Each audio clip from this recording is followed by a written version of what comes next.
will give reasons for the decision as soon as I'm able, and that will be shortly. But there was one matter that we left over for Council to confer about, and that was standard condition 16. Have Council been able to advance that at all, or should I just leave it on the basis that we'll pick that up later? This is the condition dealing with retention of possession of the recording, and we've made an order at this stage that Mr. McAllister will retain possession of it until further order of the court. Is there any update on that? Mr. Mansfield and I discussed it only briefly last night, and one option was that the digital tapes be surrendered to the custody of the court, yes. But there was no final view reached by either party on that, so if we could come back to it, Your Honour. We can come back to that, I think. All right. Well, perhaps it's useful for me just to remind Mr. McAllister and those present what the terms and conditions are. These will appear in the reason for judgment, but I think, Mr. McAllister, you were present, weren't you? So the conditions are, where applicable, the standard conditions for film set out in Schedule 2 of the In-Court Media Coverage Guidelines 2015, and I'll append a copy of those to the judgment. Save as amended by this order, the 10-minute delay on publication referred to in standard condition 14 is increased to 20 minutes. Standard condition 18 is modified by deleting the words except by an applicant who received permission to film. There's to be no filming or recording of private conversations between counsel or between counsel and their clients. The allow comments and enable live chat features on YouTube shall not be enabled for the live stream. There's to be no filming or recording of any material that is subject to the existing suppression orders. Counsel are to notify the court before referring to any such material in their submissions to enable this condition to be complied with. As noted, counsel are conferring on the form of an appropriate condition to address the issue identified in standard condition 16, but pending any further order, Mr. McAllister, you are to retain possession of the recording, and I've reserved leave to any party to apply on short notice to vary the terms of this order should the need arise. Thank you, sir. I should probably just introduce Ms. Wild, who's seated with Mr. McAllister, and Ms. Wild, the media lawyer, sir. Oh, yeah. And she's there just to assist him in the process, just hopefully to avoid anything going wrong, sir. Very good. Thank you. All right, now, if there are no other preliminary matters, we'll return to you, Mr. Illingworth. Thank you, Your Honour. Your Honour, I just want to start this morning by putting what we're about to look at in context. And, as you're aware, sir, we're dealing with the stay application filed in July 2014. If Your Honour has a look at your index, it doesn't matter which volume, in relation to Part E.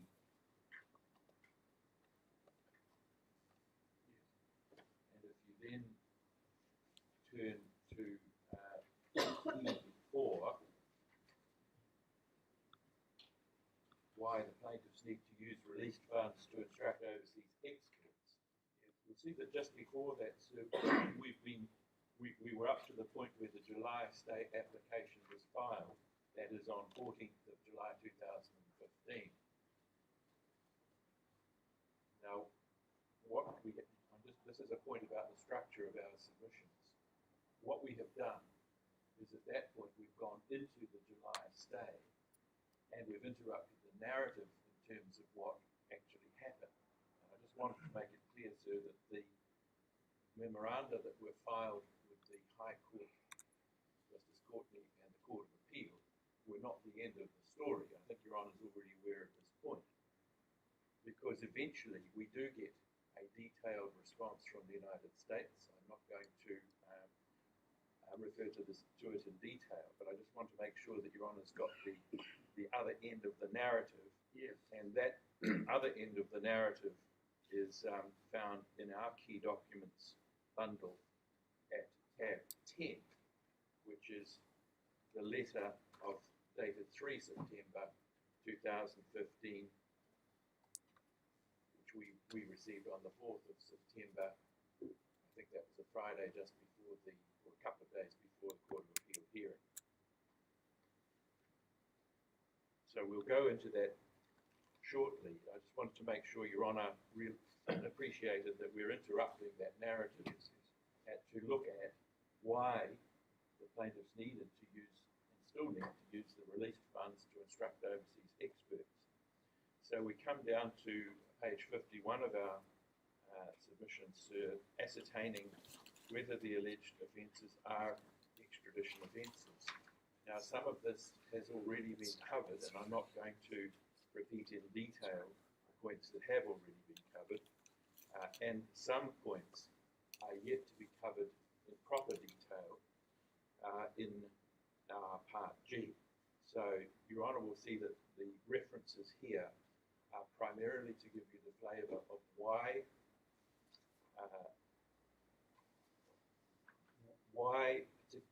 there was a need to use released funds to instruct overseas experts. That's the general rubric under which we're operating at the moment. So you'll see it at page 52, we deal briefly with the question of conspiracy to defraud. When we received the US submissions on the 8th of June 2000,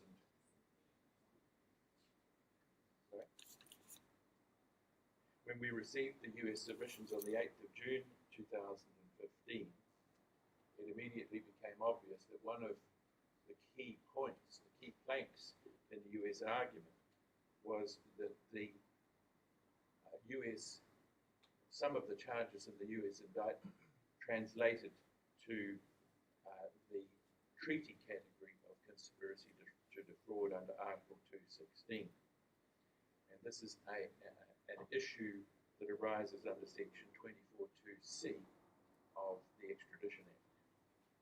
So we have repeated the part of the Vienna Convention that applies, Article 31, which refers to context, object and purpose, and we submit that in accordance with that convention, there's a need to interpret the US New Zealand Treaty and to be able to reconstruct the legal matrix. So it's very similar to the matrix of fact argument in ordinary contract cases. What we found, Your Honour, is that the United States were seeking to have that interpretation made largely ex post facto on the basis of cases that post-dated the US New Zealand extradition treaty, and there was very little on the New Zealand side of that ledger. In addition, a number of the cases that the US were relying upon were cases outside the New Zealand-US framework. And so our question was, well, how can they be relevant in terms of informing the question of whether the treaty negotiators had those legal meanings in mind? Now, we submit, sir, that Cullinane and Edwards both support the view that the treaty should be interpreted contemporaneously, that is, at the time the treaty was negotiated, in context, so the context of the matrix of fact and the legal meanings that were established at that time, and that the court should inquire into that issue by looking at both sides of the ledger, not just one. So, not just the New Zealand side, the US side as well. What would the US negotiators have understood at that time? Now, that is entirely consistent with the reasoning in Edwards, which is the first of those two cases, and Cullinane. Both looked at the New Zealand side of the ledger, including the UK background from which New Zealand had inherited some of its statutory provisions, but also the US side. And so over the next few pages, we go back over that issue. Now, we've dealt with it in an introductory way, but we now pick out the provisions that relate specifically to that point. And so on page 53, in relation to colour name, we draw your Honour's attention to paragraph 66 of the judgment, and you'll see the underlined words: extradition treaties ought to receive a liberal interpretation taking account of their language, object and intent, and reference to Article 31(1) of the Vienna Convention. And there's also reference to a US Supreme Court decision. So the court is taking a broad international view. We then go back to Edwards. We visited this in an introductory way earlier. Sir Kenneth Keith giving the judgment of the court, referring at the bottom of page 53 to the true construction, that is the meaning that must have been intended by the parties. And the quote from Ayrton on page 54, those treaties ought to receive a liberal interpretation, which means no more than that they should receive their true construction according to their language, object and intent. And in our submission, so liberal interpretation is implicitly being used in contrast to narrow, pedantic or legalistic. This is a further quote from Edwards in the middle of the page. And again, the Vienna Convention is referred to. And Sir Kenneth, in the quote at the bottom of the page, refers to the fact that it's not appropriate to limit the terms of the article by tying them exclusively to the detail of national conventions. But His Honour was not saying that national definitions. His Honour was not saying that national definitions are irrelevant. He's simply saying that you don't interpret according to one or other alone. Now that is very different from the Canadian case of McVeigh, which we'll come to in due course, because in McVeigh, the majority of the Supreme Court decided you do tie the definition to the law of Canada. You do exactly that. You interpret the treaty according to the parallel offence in Canada. And that is a very, very important reason why McVeigh does not help the United States in refuting or rejecting foreign law. McVeigh is based on an interpretation of their statute which differs fundamentally from what Sir Kenneth Keith said at that point in Edwards, and which is reflected also in colour name. And the crucial component of the Edwards case, which flows through into colour name, is set out at the top of our page 55. So His Honour says, our task is not to reach a decision solely under the law of one particular jurisdiction, again indicating that the laws of each jurisdiction are not irrelevant, but they are not the sole determinant. Our task rather is to determine whether the counts as charged do fall within the ordinary meaning of the particular items that are mentioned in their context and in the light of the treaty's purpose and object. So the words "in their context" are very important. And then the underlined words. Part of the critical context is that the terms are commonly used for legal purposes. They have legal meanings, even if again those meanings may vary in detail.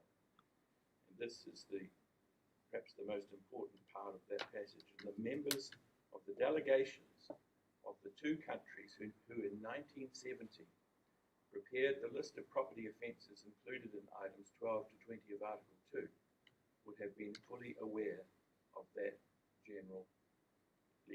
usage. So the inquiry, when interpreting a term in a treaty which is of uncertain meaning or is ambiguous, the inquiry is to say, what would the delegates who negotiated the agreement at the time have understood by those legal meanings?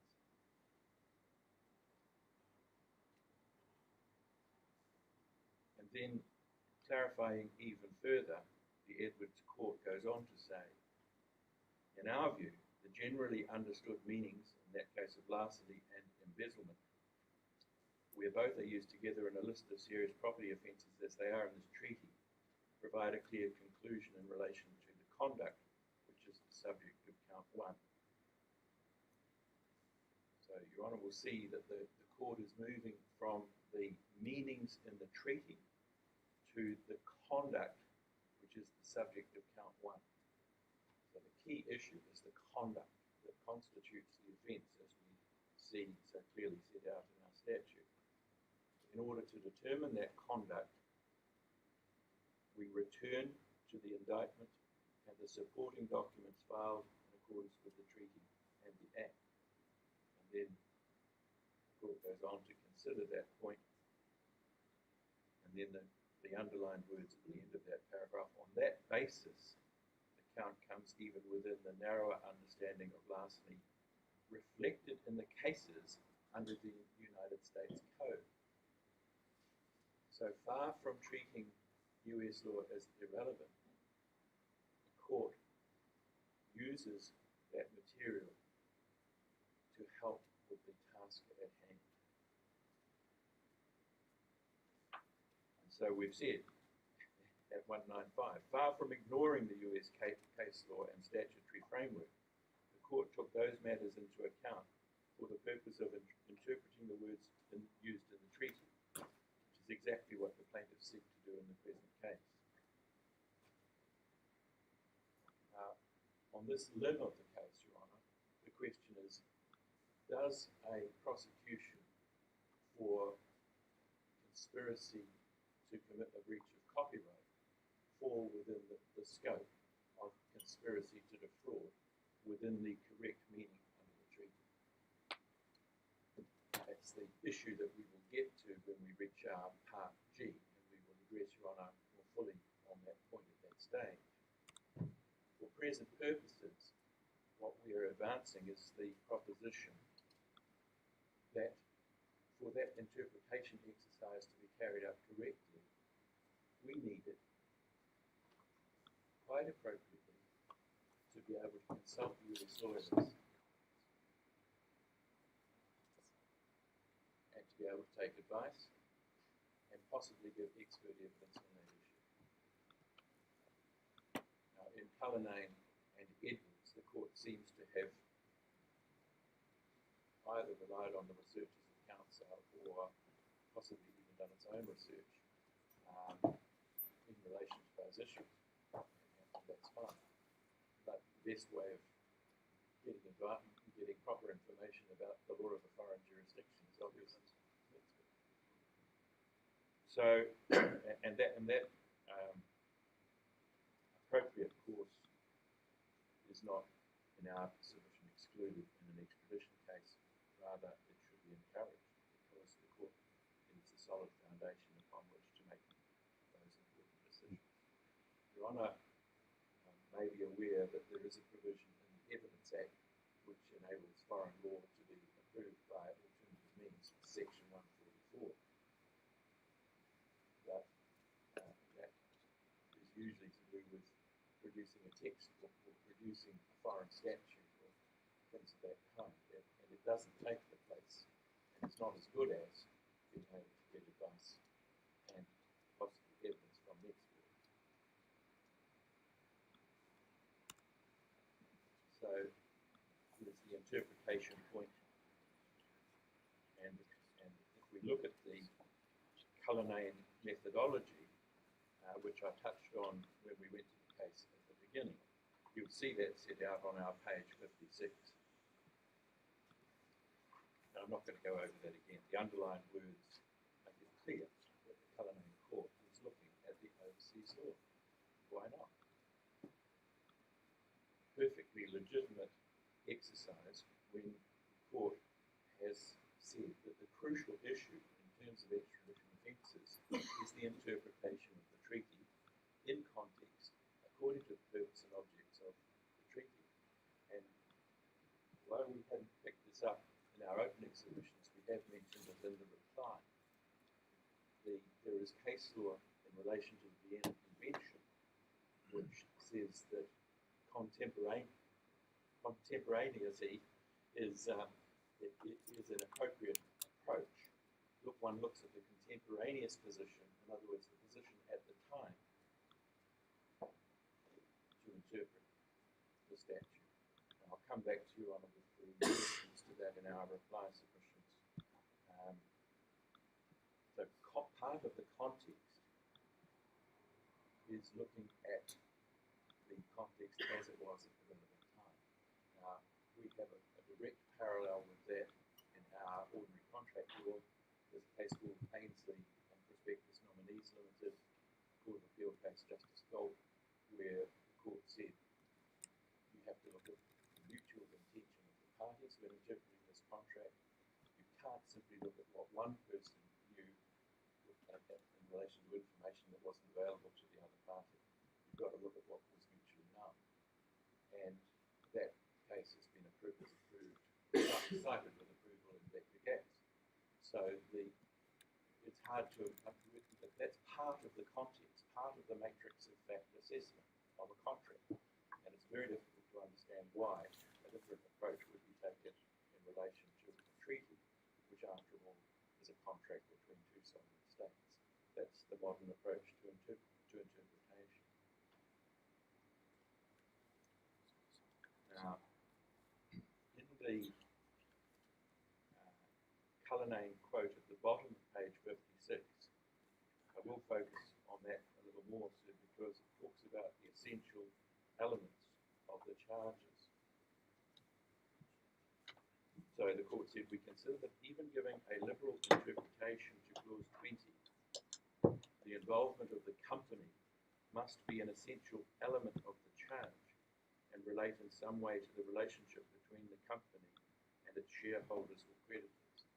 So the court's looking at the indictment, the US charge documents, and asking the question, what are the essential elements of this charge? Now, that's not because the charge has to line up exactly with the treaty offence. That's the conduct that matters. But the statute requires the court to focus on the conduct that constitutes the offence, not the conduct that surrounds the offence.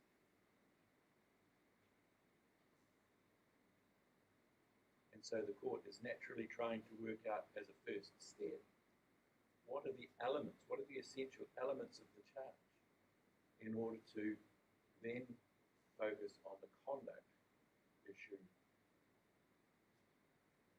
in order to determine whether the offence in question, or the conduct in question, constitutes an extradition offence. So what we're saying here, so again, for the purposes of the July stay, do we need US advice on what the essential ingredients are? And the answer to that is yes, we do. And we can see that illustrated by Mr. Prabhu's affidavit. I'm going to come back to his affidavit in just a moment, but that affidavit contains extensive evidence about what the government, the US government, has to prove in order to obtain US convictions. We say plaintiffs can't be denied the opportunity to contest evidence that's before the extradition court on what is a crucial issue. What are the essential elements of each of those 13 US offences? Once you ascertain that, then you can move to the question of what is the conduct that constitutes the offence. And you can then use that conduct to determine whether the offence is an extradition offence. So now at the top of page 57, submit that we must be entitled to investigate and mount an argument as to what was intended by the treaty drafters when including conspiracy to defraud as an offence. We can only fully explore the US side of that argument if we have US experts. Evidence of US law would serve to demonstrate the intention of the United States when entering the treaty. Both Edwards and Cullinane confirm that such evidence is relevant to treaty interpretation. And we rely in particular on Cullinane at paragraph 76. So that's the conspiracy to defraud charge. So your lack of funding and ability to secure this advice, you say is critical to your fair trial rights. Yes. And presently it appears presumably your ability to respond adequately to in relation to your own appeal. That's exactly right. So that's we were prejudiced in the original hearing. That prejudice continues now. We can't point to any expert evidence on these issues to help Your Honour, because we were denied that opportunity at the lower court hearing. So that's one issue in respect of which we would have wanted to instruct experts for advice. And as you can see, Your Honour, that's a very specialised form of advice. It requires someone who can give us the history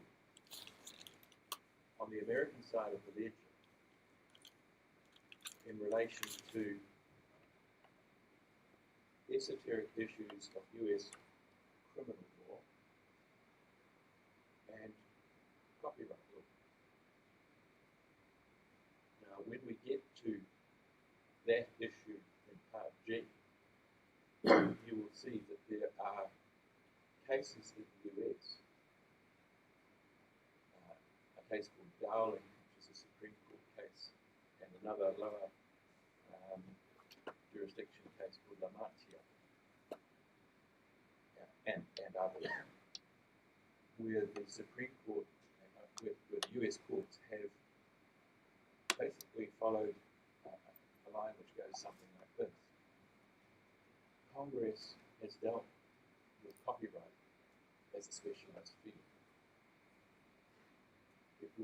Congress has imposed a set of penalties for breach of copyright and remedies for breach of copyright, which in effect create a semi-code.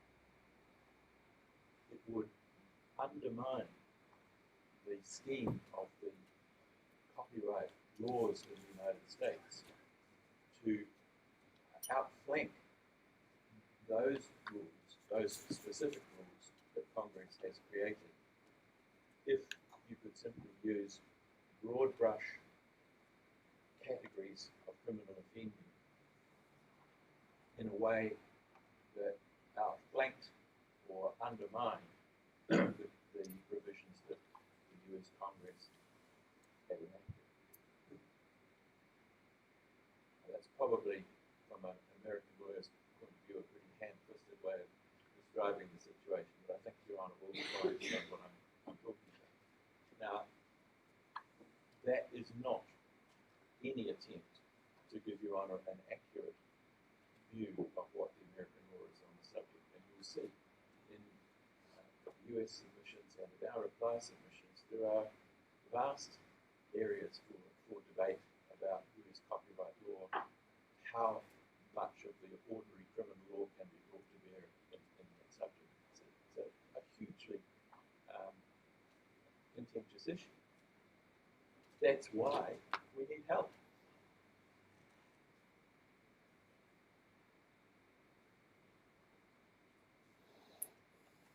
So, on the point that we've just been addressing, the conspiracy to defraud issue and the interpretation of the treaty, that requires historical advice and probably evidence to put that treaty interpretation point in context in a way that was contemporaneous to the treaty. advice as to the current position, for the reason that we've just been looking at in Cullinan. What are the essential ingredients of the offence? What is the current law? Not that we need to go into every jot and tittle of American criminal law or conspiracy law, but it is an area of inquiry that is legitimate and directly related to the extradition process. Of course, the extradition process is not a trial, and we're not wanting to run trial defences, and we can't do that, accept that. But we can run treaty and interpretation issues, and we can run arguments under our statutes, such as what is the conduct that constitutes the offence. We need help on those points, and we should not have been blocked.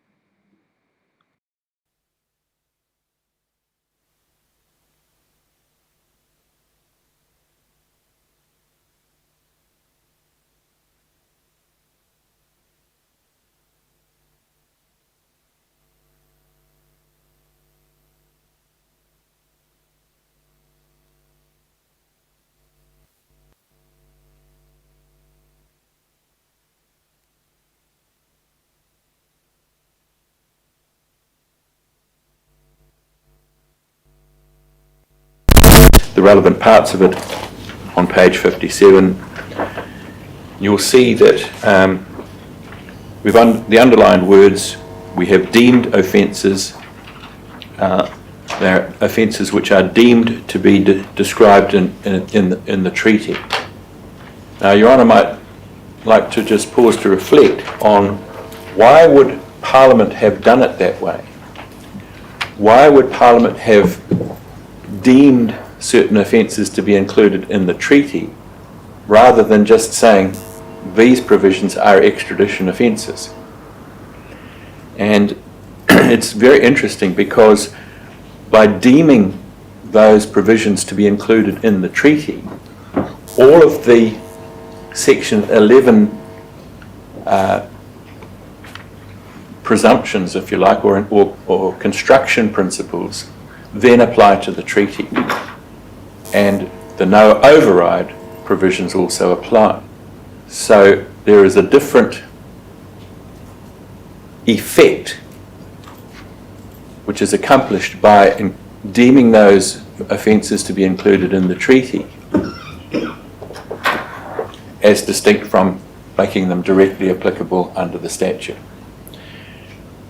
The other point is that if there is no treaty that qualifies with these conditions, then these sections aren't going to apply. And so it's only where there is a treaty of a particular kind. In this case there is, and we accept that, but that's the statutory methodology, if you like, or the methodology that's been employed by the legislature. The advantage of doing it this way is that you actually get a New Zealand offence to use as your measuring stick, which you don't get under the Cullinan approach,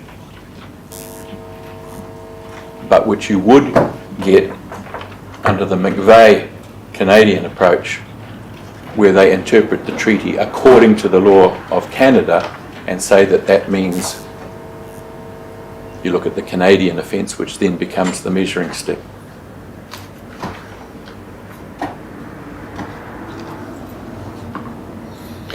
Be that all as it may, we then have to figure out what is meant by 101B1C of the Extradition Act. And in our submission, sir, this is something that has to be thought through pretty carefully. It wasn't addressed in any significant way in the district court, and our arguments weren't met in the judgment. So an offence will be deemed to be described in an extradition treaty of the kind referred to in the second part of subsection 1 if it's an offence against any enactment and, little Roman 1, punishable by imprisonment for a term of 4 years or more. Well, first question, where does it have to be punishable? In the requesting state or the requested state? One would think that it has to be the requesting state, because no one's going to be punished in an extradition context in the requested state.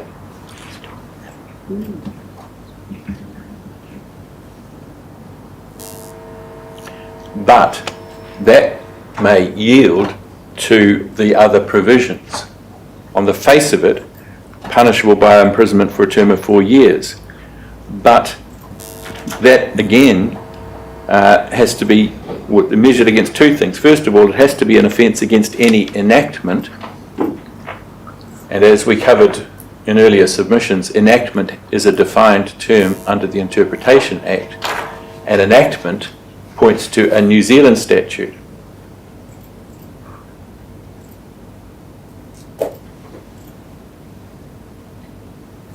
And if we go back to the extradition,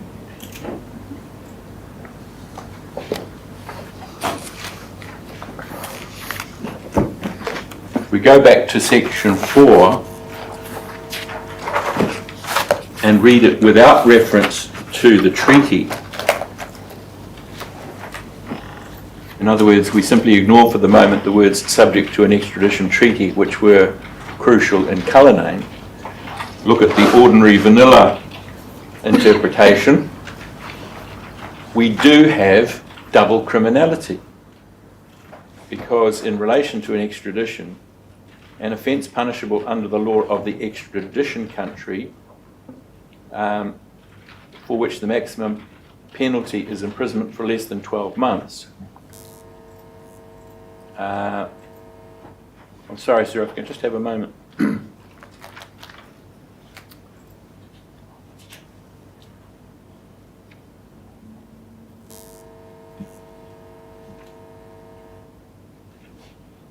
Oh, yes. So it's in relation to an extradition country, an offence punishable under the law of that country, so the US law, for which the maximum penalty is imprisonment for not less than 12 months, or any more severe penalty, and which satisfies the condition in subsection 2.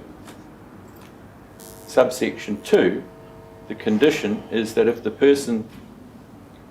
conduct of the person constituting the offence in relation to the extradition country or equivalent conduct had occurred within the jurisdiction of New Zealand at the relevant time, it would, if proved, have constituted an offence punishable under the law of New Zealand, for which the maximum penalty is imprisonment, etc. So we have in section 4 a clear concept of double criminality. That is the classic version of double criminality as set out in Cullinane and described in that case as the eliminative approach rather than the enumerative approach. Now, in our submission, sir, section 101B effectively does the same thing, because the offence has to be an offence against any enactment. If you go back to the full wording of 101B, the specified offences, the offences that are specifically identified, are New Zealand offences. As we saw earlier, there are provisions in the Crimes Act, and there are provisions of the Passports Act, and then we have the general category, which is an offence against any enactment. And so, given that framework, we can say any New Zealand enactment, if it is punishable by a term of 4 years imprisonment or more, and fulfills the next criteria. So what is the next criterion? The offence for which extradition is requested is alleged to involve an organised criminal group as defined in Article 2A of the TOC Convention. and then item 3 is not contentious. So the top convention is the United Nations Convention Against Transnational Organised Crime. It's in the United States bundle at tab 3. And if the conduct meets both or all 3 of those requirements, then it becomes a deemed treaty offence if the treaty is one of the kind set out in the second part of subsection 1. Now, on our page 58, Your Honour will see that the offences, the New Zealand offence provisions, which the US seeks to insert into the treaty as deemed offences. Yeah. So there's a list of them on page 58. And we've accepted at 202 that those are all New Zealand offences punishable by imprisonment for a term of 4 years or more, and that the respondents are in New Zealand, thereby satisfying 101B1C Little Roman 1 and Little Roman 3. But what about the second category? Before determining that the offences can be deemed to be extradition offences under the treaty, the court needs to determine that the US offences for which the respondent's extradition is sought, I'm referring to respondents here, we should be referring to plaintiffs, sir. I think this is because of some of it's been taken from the lower court submissions. The court needs to determine that the US offences for which the extradition is sought are alleged to involve an organised criminal group. So organised criminal group is part of just the on second. that. I mean, these submissions, you say, were all presented Yes. to the district court. Yes, sir. Right. It may be that we've come to understand some points a little better as a result of Sure, further research. but in substance, all of substance, these points yeah. were made in the district court. Yeah, and you'll see, sir, there's no reference to, there's no proper analysis of these points in the judgment.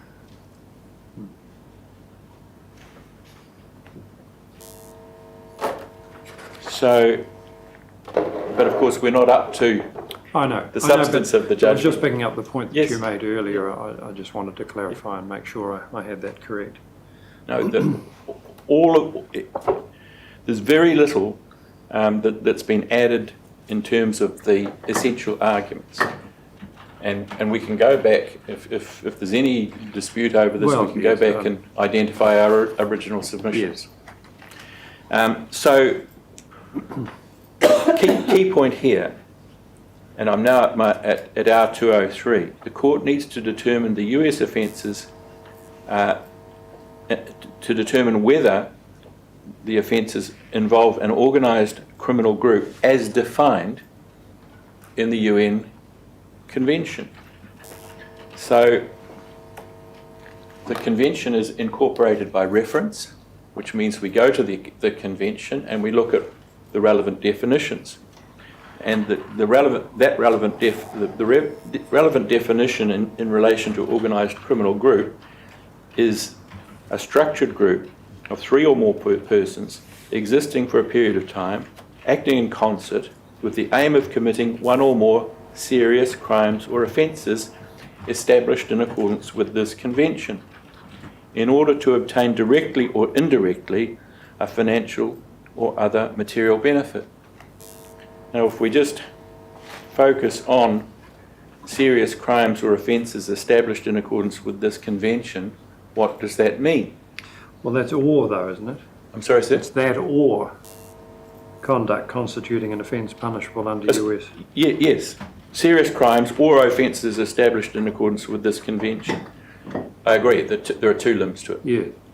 And so the definition of serious crime, it comes into play. The other limb might come into play as well, but certainly that one does. And there is a definition within the Convention of serious crime. Top of 59, conduct constituting an offence punishable by a maximum deprivation of liberty of at least 4 years or a more serious penalty. Now that is not referring to the penalty in the requested state. It must be referring to the conduct in the requesting state, because that's where the punishment will, if any, will take place. So what that means is that this is a situation in which the double criminality principle applies. It's not a Cullinane situation.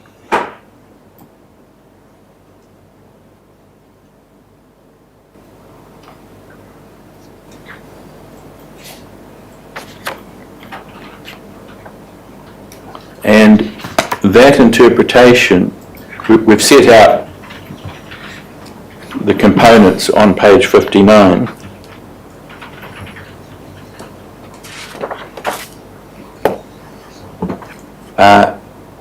The interpretation I've just outlined, sir, is supported powerfully by Article 16 of the UNTOC Convention, which we refer to in R209.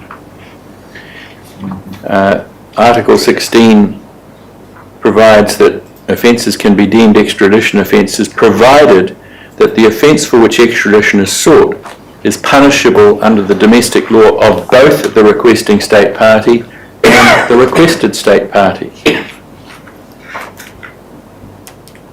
If I just might take a moment, Sue.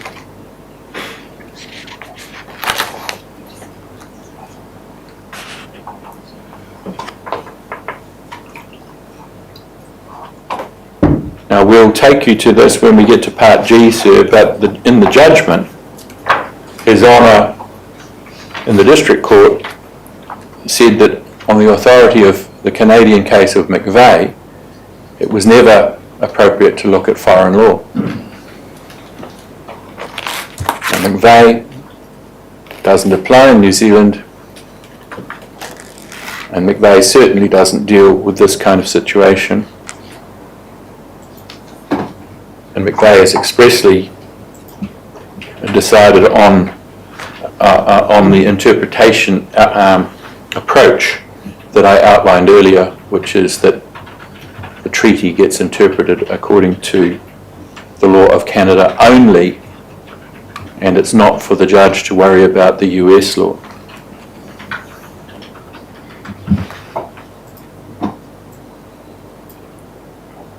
There was no attempt in the District Court judgment to analyse the argument that we're now outlining. So for present purposes, we're not saying that for the purposes of the July stay this issue had to be finally resolved. What we are saying is that for the purposes of double criminality, it's another point where US law becomes relevant.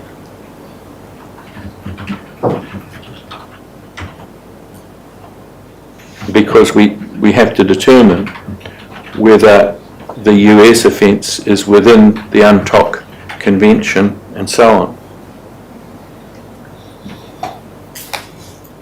So we say at paragraph 210, New Zealand Council are not competent to advise on US criminal law, and it's submitted that in a complex and difficult cases such as the present one, it's not unreasonable for Council to seek assistance and advice from an expert in the overseas jurisdiction.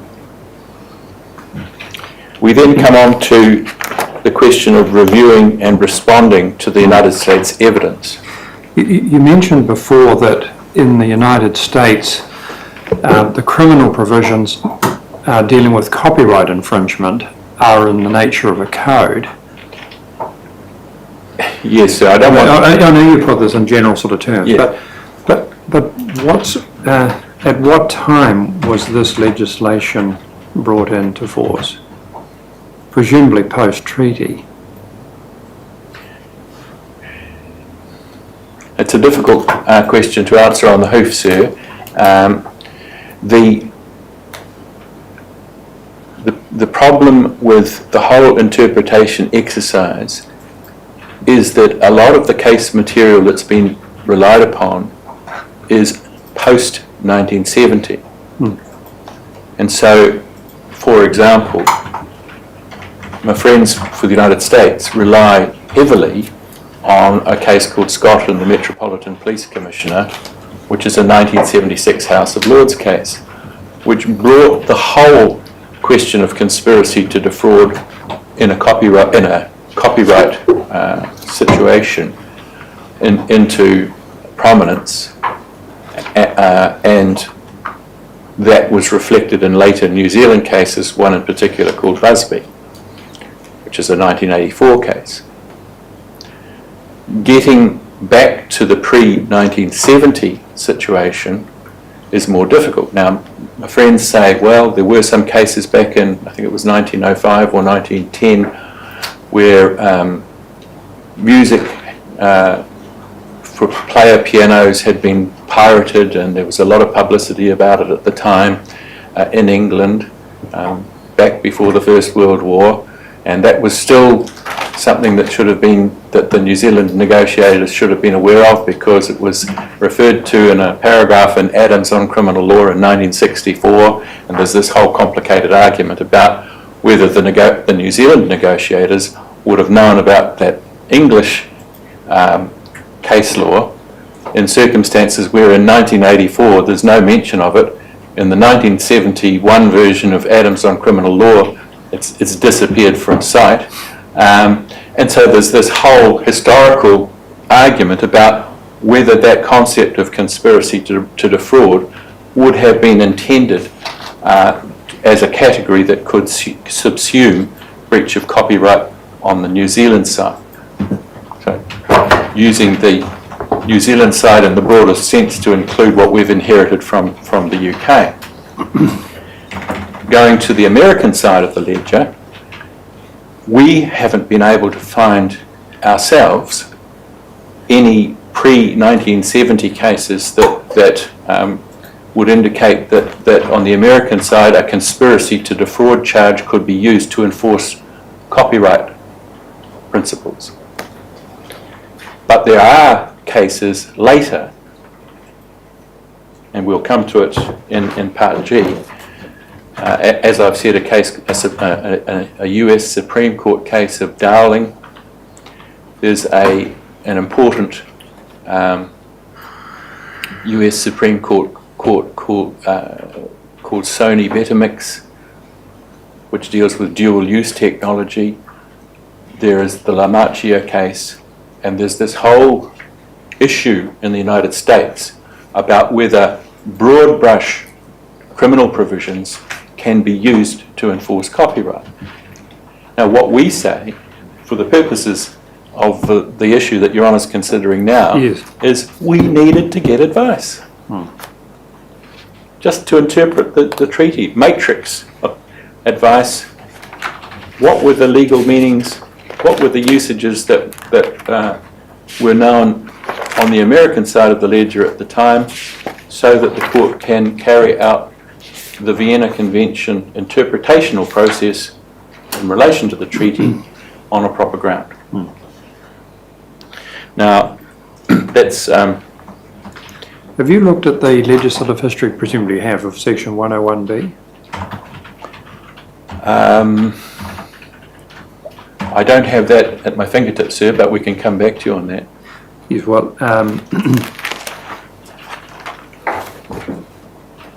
it might be helpful, I don't know. We'll if it is helpful, perhaps if you could assist me on it. Yes, sir. There is no doubt that we do know a little bit about it, Your Honour. We can have the US bundle at tab 3. Yes. Tab 3.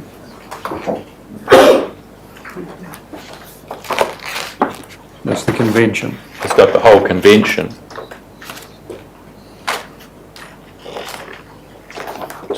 Sorry. one.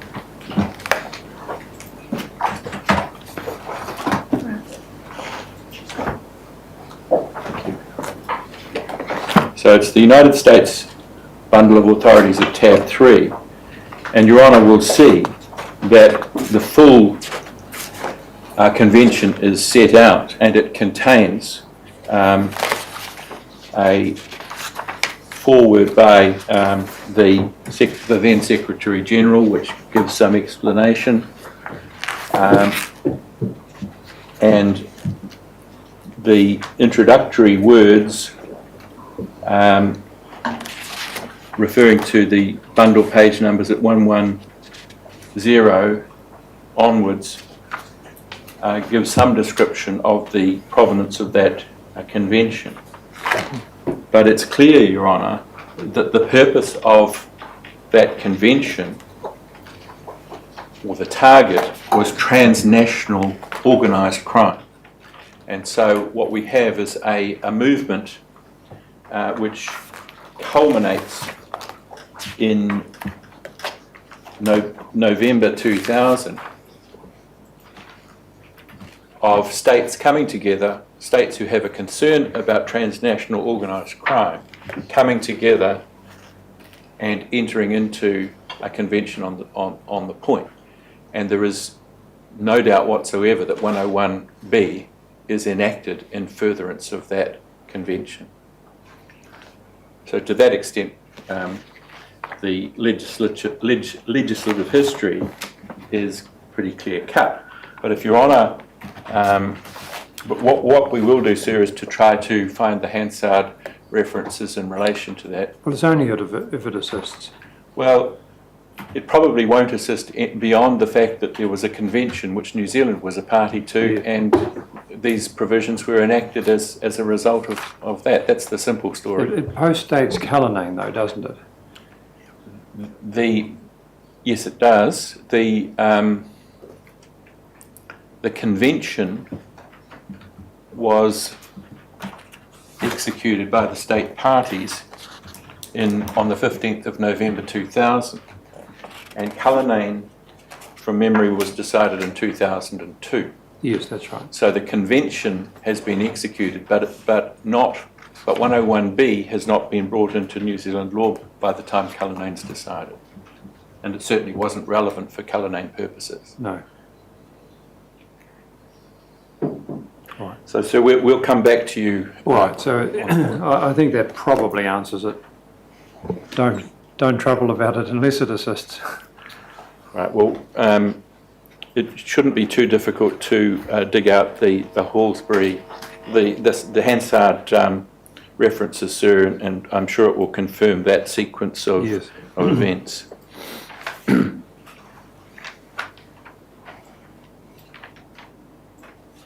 So now we turn to the third of our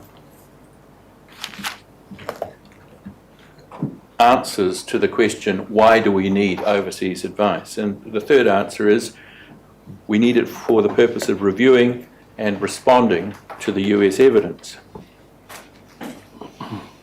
And Your Honour will recall asking me earlier in the hearing about whether the answer could be that if the evidence is not relevant, that's the end of the matter. But what we have got here, sir, is our submission that it's not just evidence, it's taking advice. So point in our paragraph 211, point A is taking advice and point B is adducing evidence. And we say that both of those requirements, or both of those are legitimate requirements in the context of this case. So in reviewing and responding to the United States evidence, one component of that is Mr. Prabhu's affidavit. And if Your Honour would take up our key bundles document, key documents bundle at tab 3.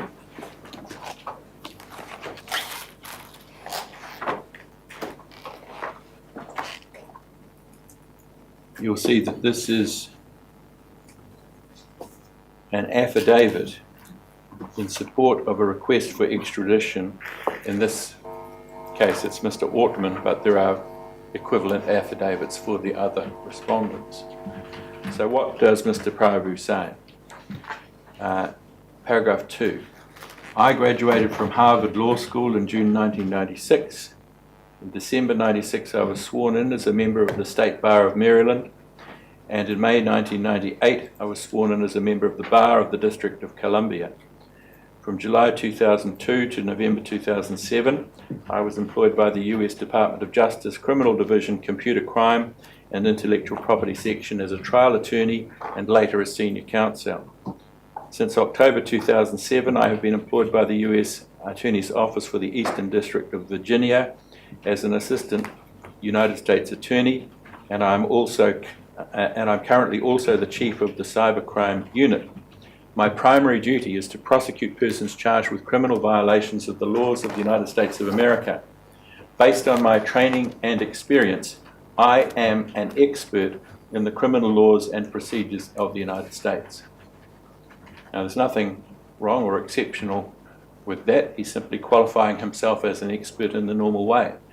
But what follows from that is the fact that he's about to give expert testimony. Of course, it's not independent testimony, but that's not required under our Section 25. If Your Honour reflects back on Section 25, there has to be an affidavit of a particular kind, and also Section 18, and also under Section 18.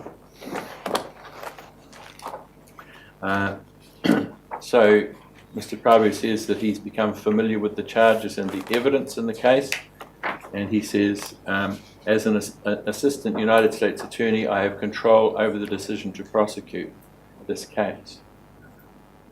He then, moving down under the heading procedural history of the case, starts to explain what is required under US law. Under the federal laws of the United States, a criminal prosecution is commenced when a grand jury files an indictment with the United States District Court. The grand jury, though technically an arm of the court, is an independent body composed of private citizens, etc.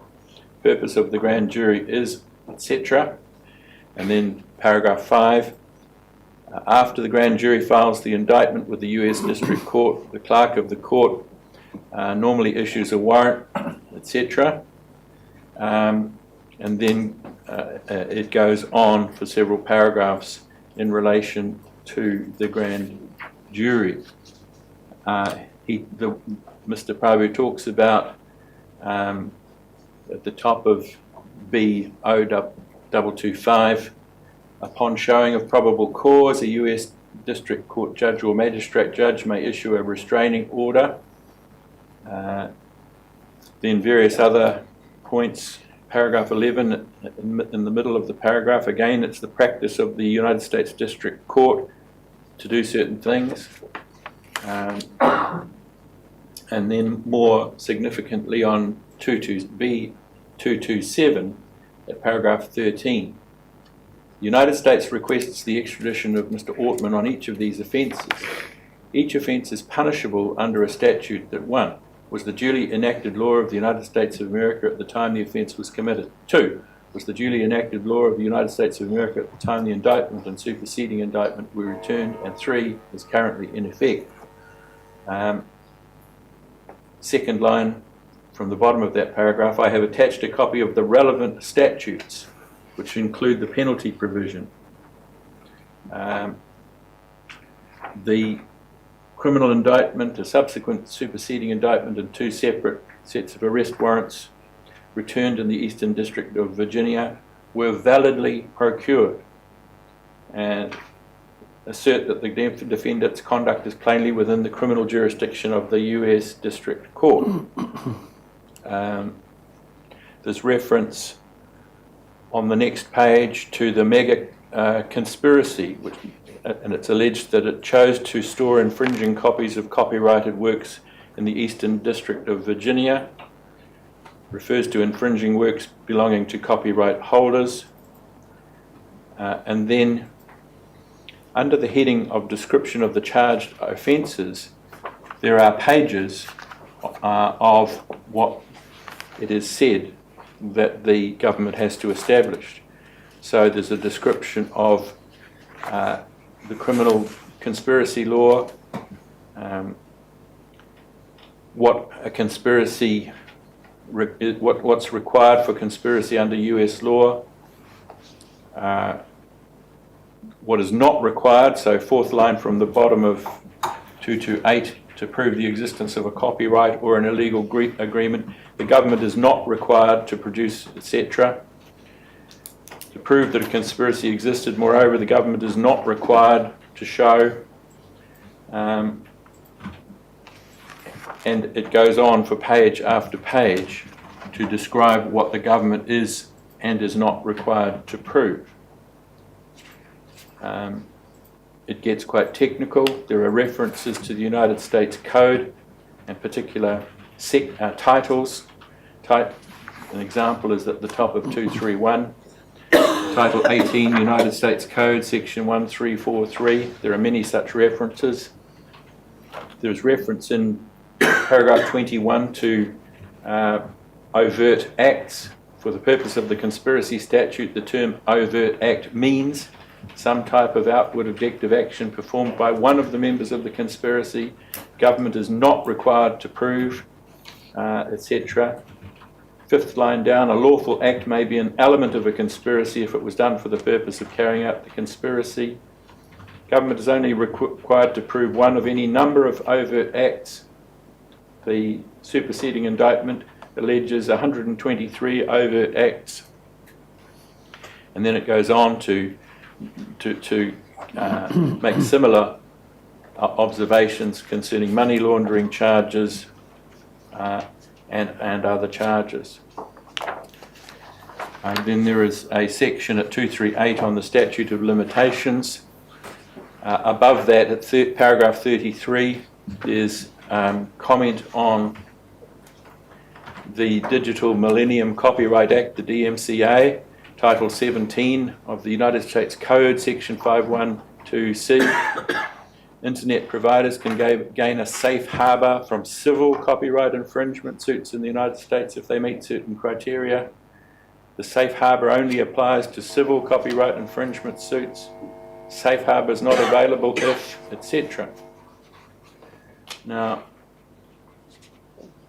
and then there's a heading at on 239, description of the fugitive, and a heading, conclusion. And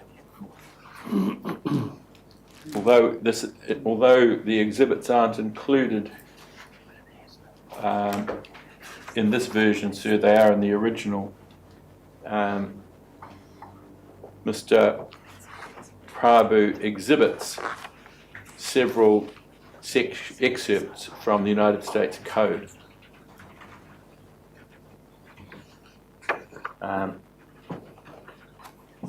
And in the electronic bundle, you will find excerpts from the US Code, but they are excerpts only. And if I just might have a moment.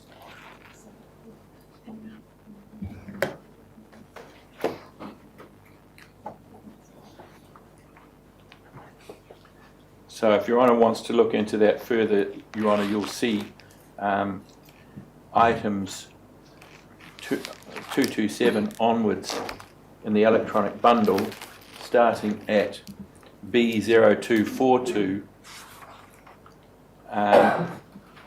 contain the exhibits that were produced by Mr. Prabhu. Now, in our submission, the whole of the Prabhu affidavit is expert opinion evidence, apart from a small handful of factual paragraphs. The United States is telling us that we are not allowed to get our own advice from the United States, from any person situated in the United States or any citizen of the United States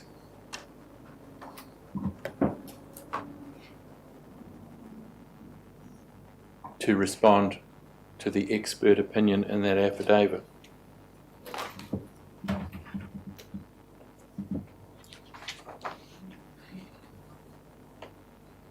Now, we do know that there are at least some limitations on using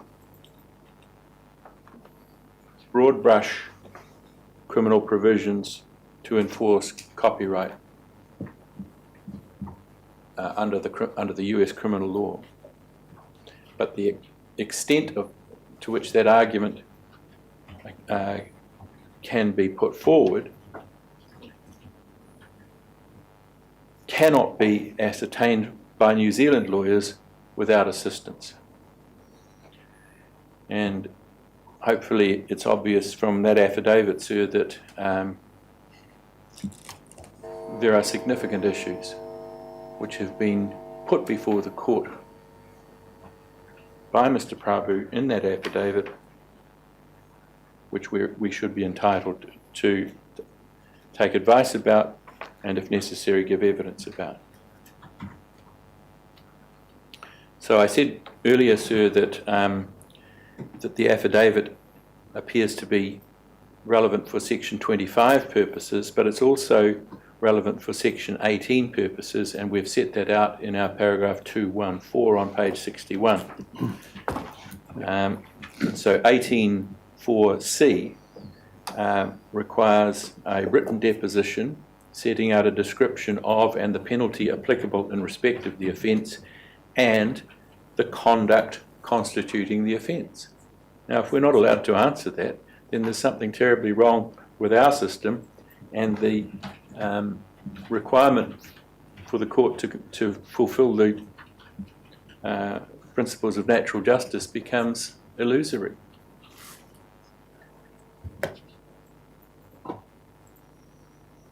And so we've made that point at the bottom of page 61 and on to 62, that we need to be able to get access to that information for the purposes of the analysis under Section 24.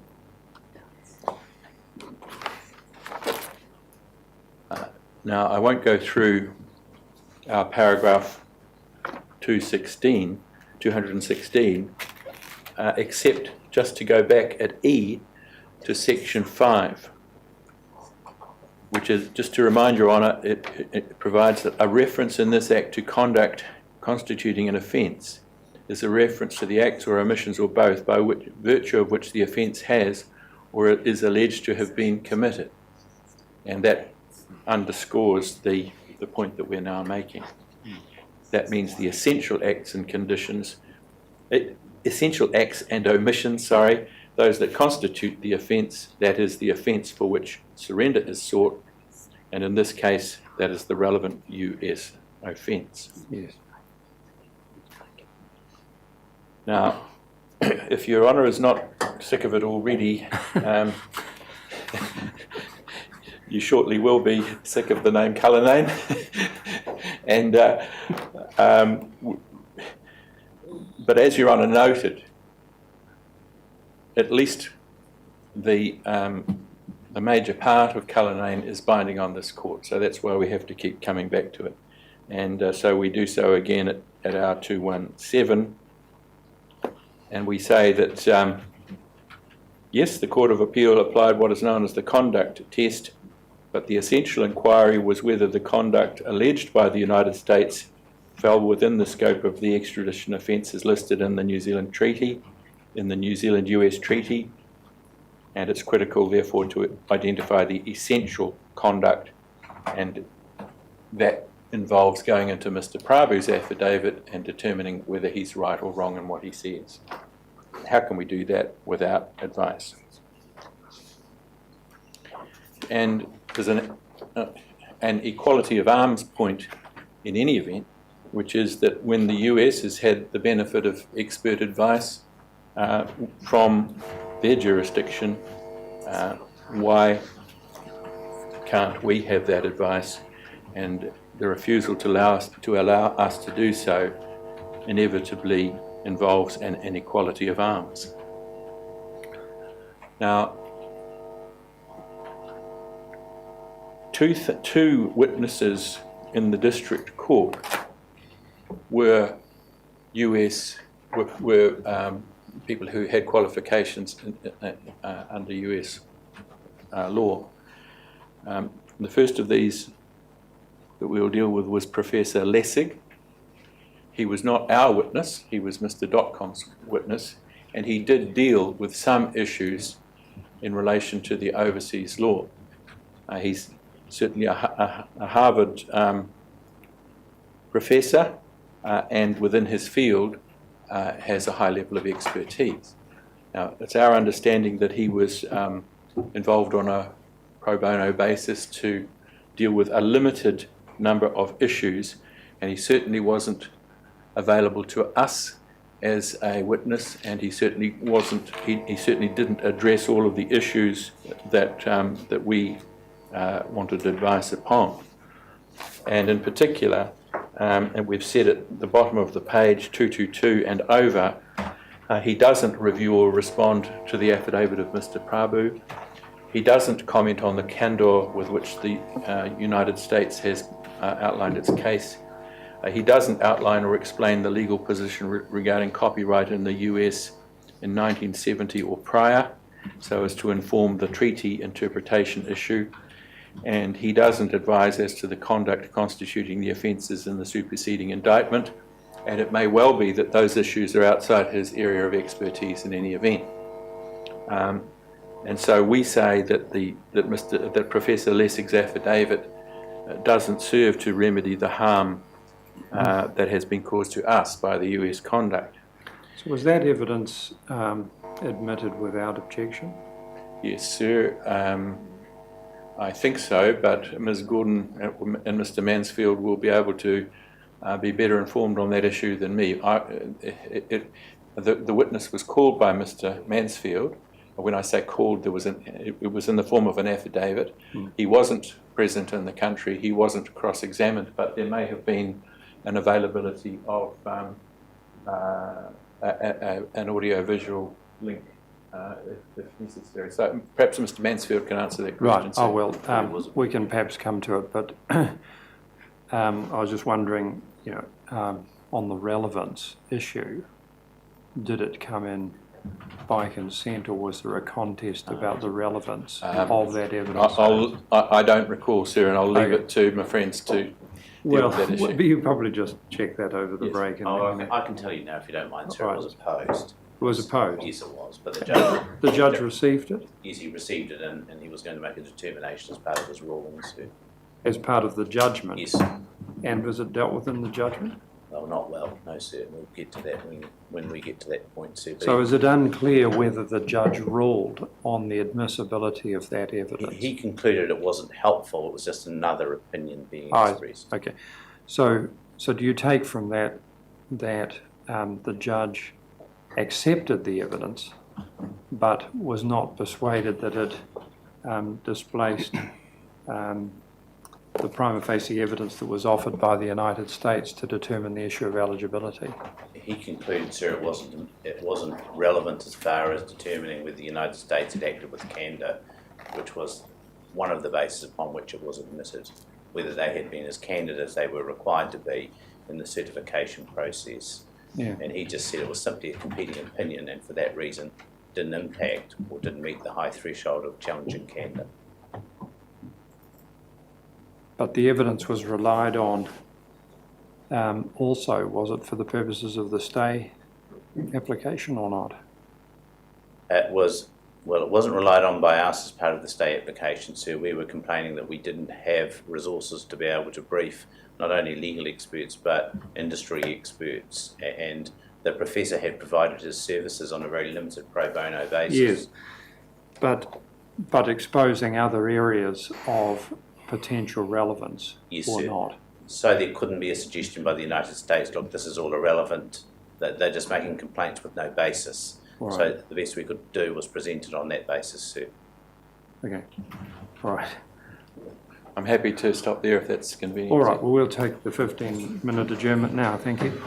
Koe ki te kōti e tu koa, ko is adjourned for 15 minutes.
That's at line 16 on that page, sir, E2208. Right, thank you.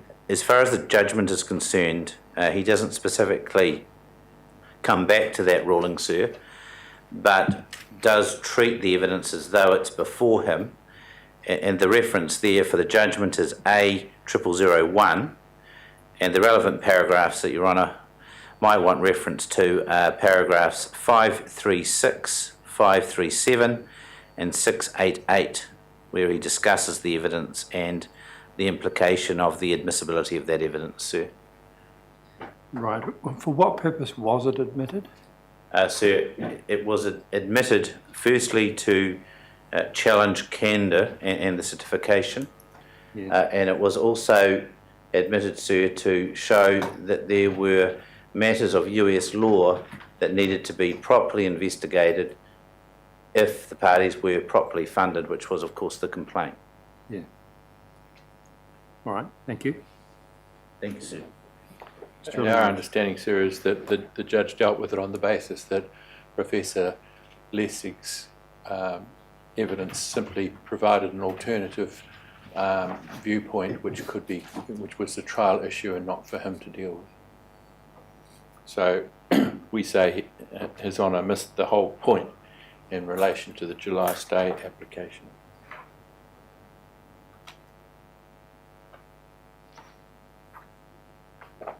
So coming back to our submissions, it's at page 64, para 224. Despite the limitations on Professor Lessig's evidence, we submit that his affidavit demonstrates that the plaintiffs could, with full access to remunerated experts, mount reasonable arguments to the effect that Mr. Prabhu was either incorrect or did not tell the full story and therefore didn't act with appropriate candour when he gave evidence as to the conduct constituting the US offences. And we identify the extracts from the passages from Professor Lessig's affidavit at the foot of page 64, and we say that no mention of those issues is made by Mr. Prabhu in his affidavit. Similarly, at the top of page 65, in paragraph B of 224, we identify an issue concerning the wire fraud charges, which Professor Lessig refers to and explains, but which is not referred to by Mr. Prabhu. It doesn't matter who's right or wrong in relation to those issues. We say we should have been able to get expert advice on the points and to get proper independent remunerated experts to give detailed evidence on the points rather than relying on Mr. Dotcom's witness, who was briefed in a very limited way and didn't deal with the issues that we would have got our expert to deal with. I mentioned that there were two qualified witnesses, sir. The other one was Mr. Rothkin, who's present in court behind me. Mr. Rothkin gave evidence concerning the procedure for instructing witnesses and so on. He can't be an expert witness because he's acted for the company, he's acted for Mr. Dotcom still, and he's counsel on a pro bono basis in the appeal proceedings in the United States.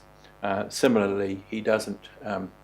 He's not willing to act as a witness because that would make him a witness in his own case in the US proceedings, and he certainly doesn't profess to have all the necessary expertise to be able to answer our questions. He's not our lawyer in any relevant sense so far as the extradition is concerned, and he declared himself unavailable partly because of funding issues very soon after the US submissions were received in any event. So there's no answer there to these issues so far as we're concerned. So that's the topic of reviewing and responding to the United States evidence. We now come on to the fourth point under this heading, which is commentary on US proceedings. Now, in a nutshell here, sir, the United States at various submissions in the lower court, certainly in the lower court, and I think those assertions are repeated in their submissions in this court. It is said that various things that have happened in the United States should be taken into account in relation to the extradition process here. Certain steps that have occurred over there should influence the way the court deals with the extradition process. In our submission, sir, that is inimical, that proposition is inimical to the role. It would be wrong for a New Zealand judge in the extradition process to be influenced by decisions that have been made in the overseas court in any event. But those assertions were made, and so we need to look at them and say that if these assertions are incorrect or misleading, then we should have been given the opportunity to respond to them. So, for example, in the United States submissions, there was an assertion, and we've identified that now, paragraph A, that the US District Court had held that certain conduct took place within its jurisdiction. At B, we refer to a part of a US decision in which it was concluded that the plaintiffs obtained money from a dishonest agreement through the profits of the mega companies. At C,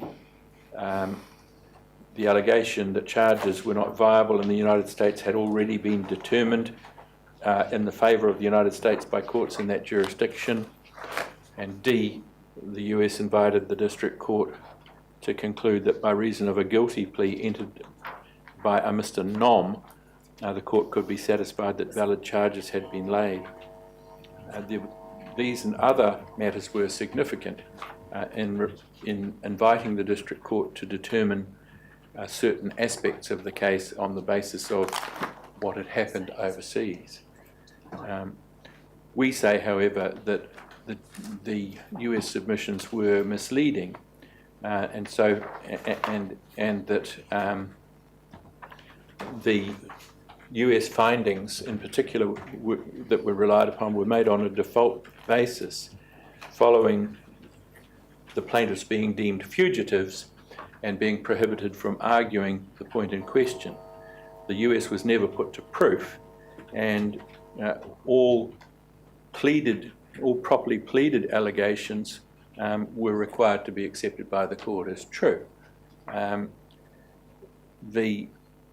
In relation to the guilty plea by Mr. Nom, there was no indication of what was put before the judge. It was merely asserted that the court had considered and determined a matter relevant to the treaty extradition, the extradition treaty. In relation to the confiscation, we say, well, we were prevented from bringing evidence of a legal expert to counter the US submissions. And it's not without significance that we were even criticised for not adducing proper US expert evidence. Her Honour Justice Cates, obviously not appreciating the difficulty that we were in, made a critical comment, and that's recorded at the foot of the page, and the reference to that judgment is given.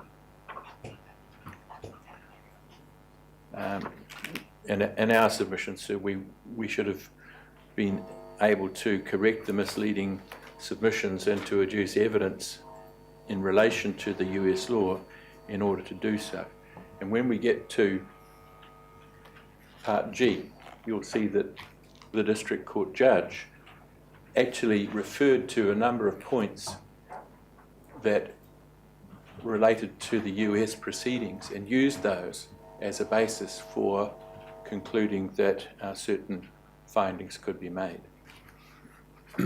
Now, we'll give you the detail on that in due course. So our fifth point under this heading, sir, is that our inability to advance certain technical arguments.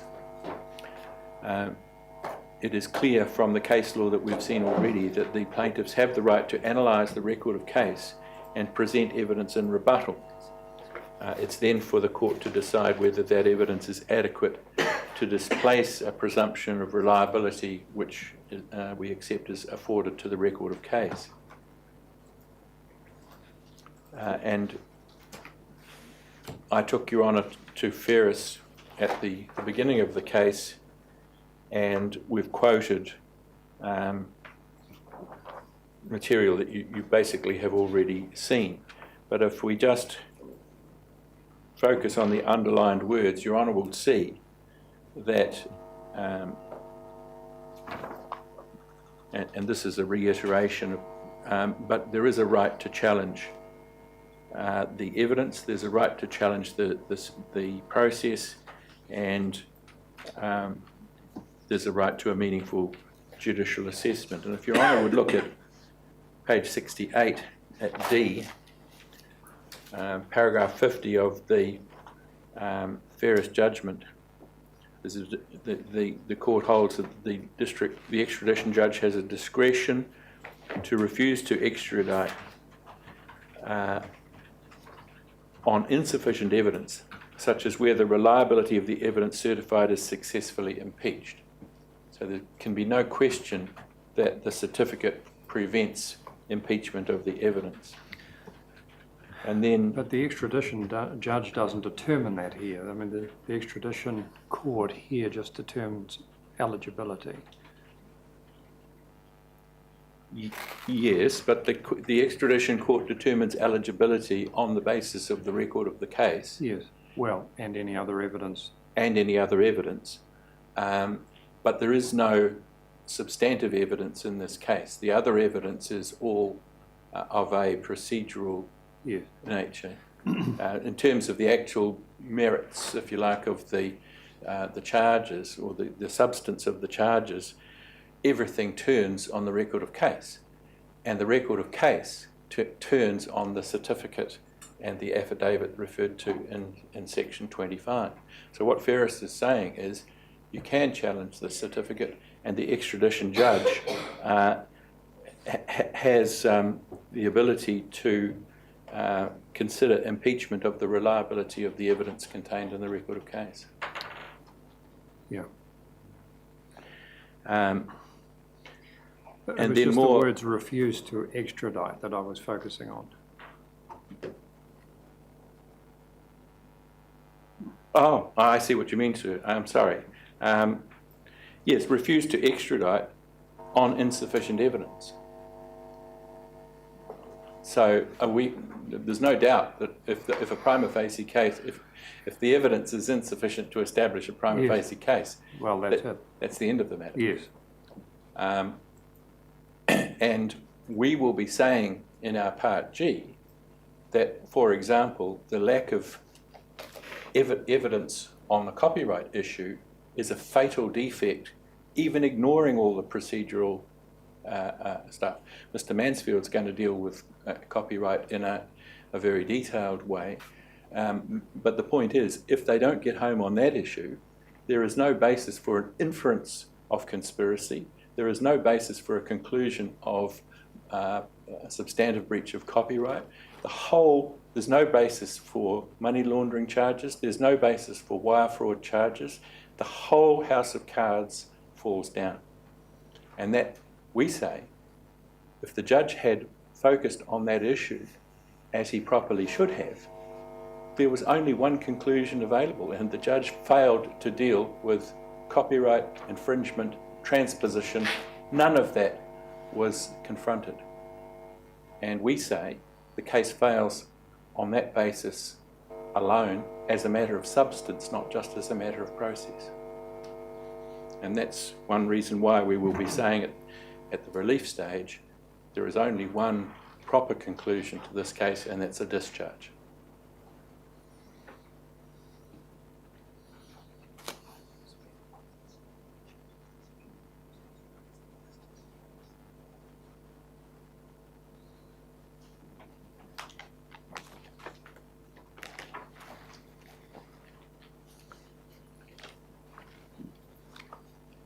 Obviously, the Ferris dicta has to be translated into our statutory framework. I'm not asking for Your Honour to literally Yes. apply it. It has to be translated. But the underlying principles, we say, are the same, and our Supreme Court has essentially recognised that.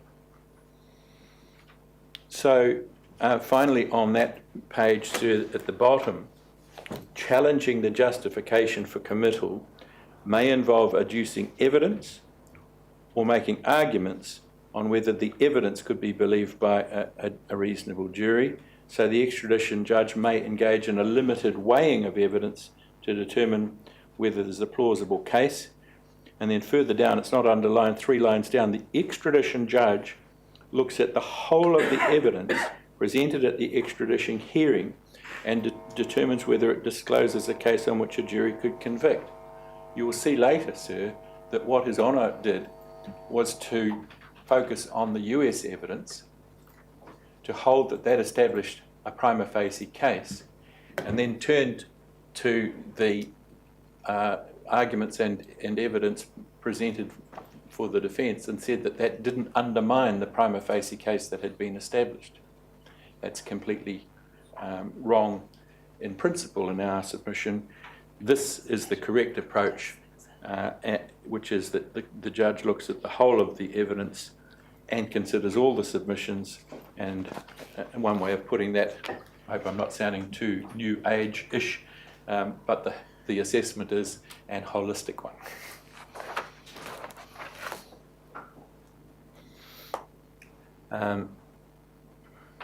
And over the page, sir, the Court of Appeal of British Columbia has interpreted Ferris to mean that the judge is not simply to take the record of case at face value. There's a presumption of reliability, but that presumption is rebuttable, and the court has to entertain any legitimate challenges that can be made to it. And to shut out a party from making a challenge of that kind is inconsistent with principle. And so we see that our Supreme Court comes to this point in the Dotcom disclosure decision at paragraph 236. So the majority judgment says, finally, an extradition judge is of course entitled to decide that a person is not eligible for surrender if he or she is not satisfied that the prerequisites for surrender, including a prima facie case against the requested person, are made out. Parliament has recognised in the scheme of the Extradition Act the critical importance to the extradition process of the decision on whether requested persons are eligible for surrender by allocating that decision to a court and requiring the district court to conduct the extradition hearing as if it were a committal hearing. The district court must undertake a meaningful judicial assessment of whether the evidence is sufficient to meet the threshold of a prima facie case. This inquiry is so significant a safeguard for the requested person in the extradition process that it is, in section 11.2, excluded from the overriding effect of extradition treaties. Now that clearly picks up the Ferris jurisprudence. The requirement to make a meaningful judicial assessment is taken straight out of Ferris. And our Supreme Court has recognised that that is what has to be done. And so we refer to the presumption of reliability in 237, but it's a rebuttable presumption, and we say it's consistent with the Canadian court's finding that a requested person has the right to adduce evidence that calls the reliability of the evidence summarised in the ROC into question. And so one of the earlier there's a 2011 case of Wilson from British Columbia, which talks about that, and we've quoted that at the bottom of the page.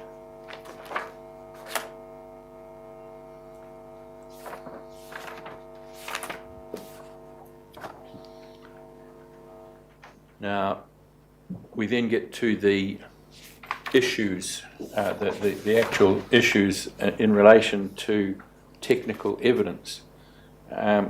So, in the course of the lower court hearing, and this is our 239, the United States produced a bundle of supplementary documents, supposedly based on the ROC, containing certain flow charts which purported to demonstrate how Mega Upload worked. And our position is that that misrepresented how Mega Upload and similar cloud storage companies operated, but of course we couldn't counter that because of the lack of expert testimony. Part of the evidence contained in the record of case pertains to the technical nature of Mega Upload, and a particular theme of the United States submissions is that Mega Upload was configured so as to incentivize or maximize copyright infringement by users. Now that goes to the structure of the organization. Our contention is that Mega Upload, like other cloud storage services, was content and copyright neutral and was not designed or operated in a manner to encourage copyright infringement. Now what this goes to, Your Honour, is the question of what inferences can be drawn from certain evidence. If, for example, the United States can show that this business structure, the model if you like, is unique, it's got only one obvious purpose, that's to encourage people to do certain things, inferences can be drawn from that model argument. If the model is a model that's shared by all or most of the participants in this industry, the inferences that might be drawn from that model argument may be quite different. Now, that's simply another area in which expert testimony could assist. We had a witness who, for obvious reasons, could only be a New Zealand witness, Professor Salas, and I'll come to that very shortly. But the point is that the model argument and the inferences that can be drawn from that model is something that we were entitled to challenge, and we would have been entitled to challenge it by way of expert testimony if we'd had that opportunity. So evidence to that effect would have addressed both the candour with which the United States had put its case in the record of case, and whether or not the court could be satisfied that there was prima facie evidence of the charges. It goes to both issues. Now, the United States might say, well, our clients were involved in this technology. They know what happened within Mega Upload. They understand how cloud companies work. And that, of course, is true. But they can't give independent expert advice. And they certainly can't give testimony as independent experts. Any assertions by them would be obviously seen as self-serving and would be given no weight for that reason. It's one thing to call an accused person to give evidence, another thing entirely to call an independent expert on an important point. What we required access to was appropriately qualified independent technical experts. So we've dealt with the legal experts. This is a different issue. This is now technical experts, and we say that is another area in which expert testimony in a huge case of this kind involving computer technology, internet technology, copyright issues, methodology, business structure, all of those things. It's a case that cried out for expert testimony. And Is the door was this shut. with a view to showing that the inferences that the United States invited were not available? Yes, sir. Yes, because even at the committal stage, inferences have to be reasonable inferences. That's the point.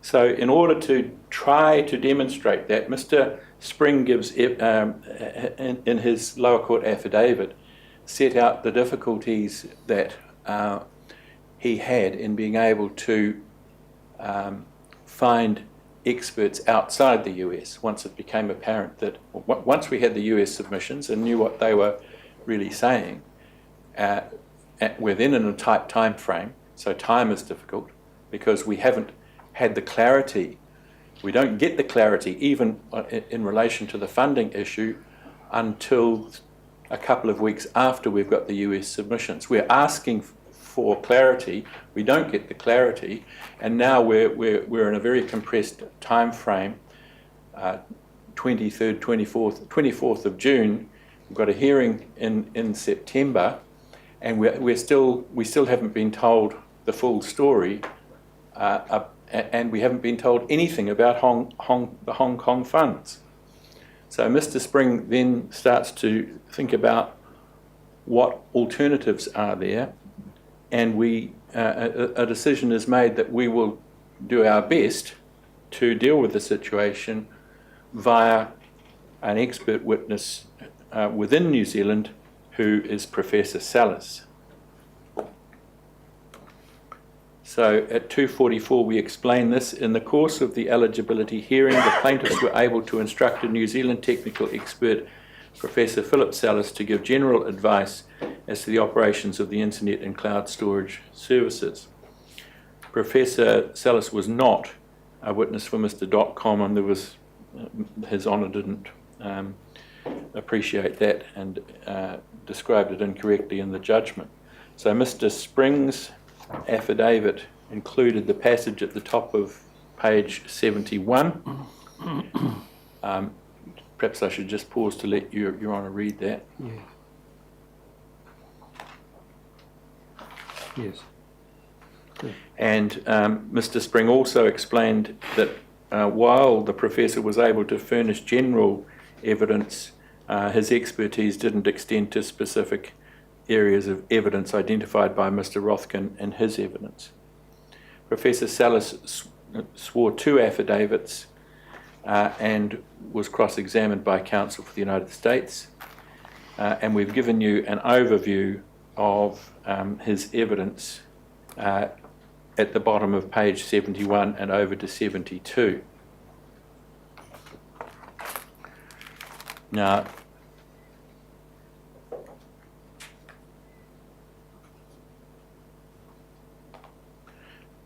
important points in that overview are that he couldn't give evidence about cloud industry practice regarding responses to takedown requests.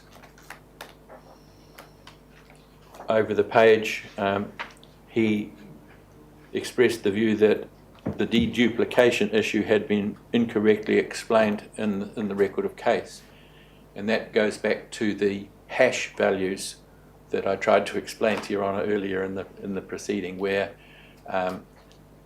hash values are generated in relation to individual computer files, and then the computer is programmed to eliminate duplications of the file that has the same hash value.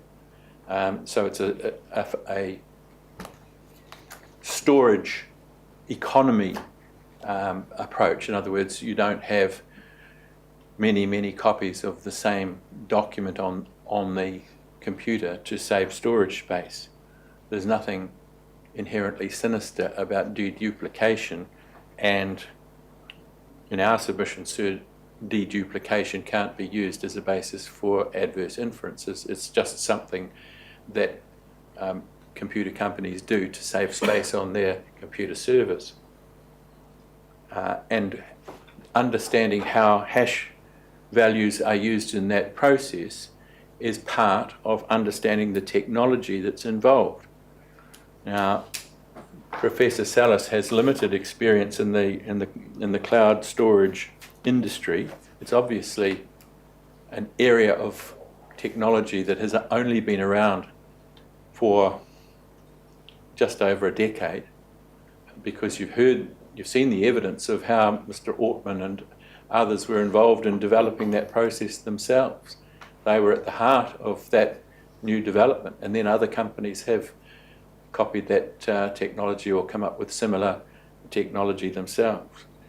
What is needed is an insider in the industry to explain properly how the standard process works and why, and to give the court a basis for understanding whether adverse inferences can be drawn or not. It's just on its own a self-evident basis for needing expert advice. And then at E, on page 72, Professor Salas said that he didn't have access to information about the deduplication practices of other cloud storage companies. And then the quote, essentially, as is the case in relation to takedown procedures, this is information that only an insider from a particular cloud storage service provider could comment on. For the most part, and especially for the major service providers, such insiders would need to be sourced from outside of New Zealand. And Mr. Spring has explained in his lower court affidavit the lengths that he went to try to find experts who could be paid, and the difficulties that he had in doing that. And Professor Salas also dealt with the issue mentioned in subparagraph F. He explained the consequences of storing files on servers that are not to the power or the internet or otherwise maintained. Now, I'm not sure how much general knowledge Your Honour has about server farms, but essentially computer servers are ambient sensitive, temperature sensitive. They are kept generally in cool conditions, and they have to be kept live, power-wise, with air conditioning and so on, in order to maintain their condition and their ability to record the information. There's the evidence before the extradition court, I believe from Mr. Rothkin, was that when Mega Upload was taken down, the internet servers were unplugged from the power and disconnected from the internet, and there was no attempt made to keep them in a condition that would preserve the contents of their storage equipment. So Professor Salas briefly explains that point and explains the consequences of disconnection from the power and the internet and maintenance. But he candidly accepted that it was not within his expertise to comment on the inner workings of the cloud storage industry.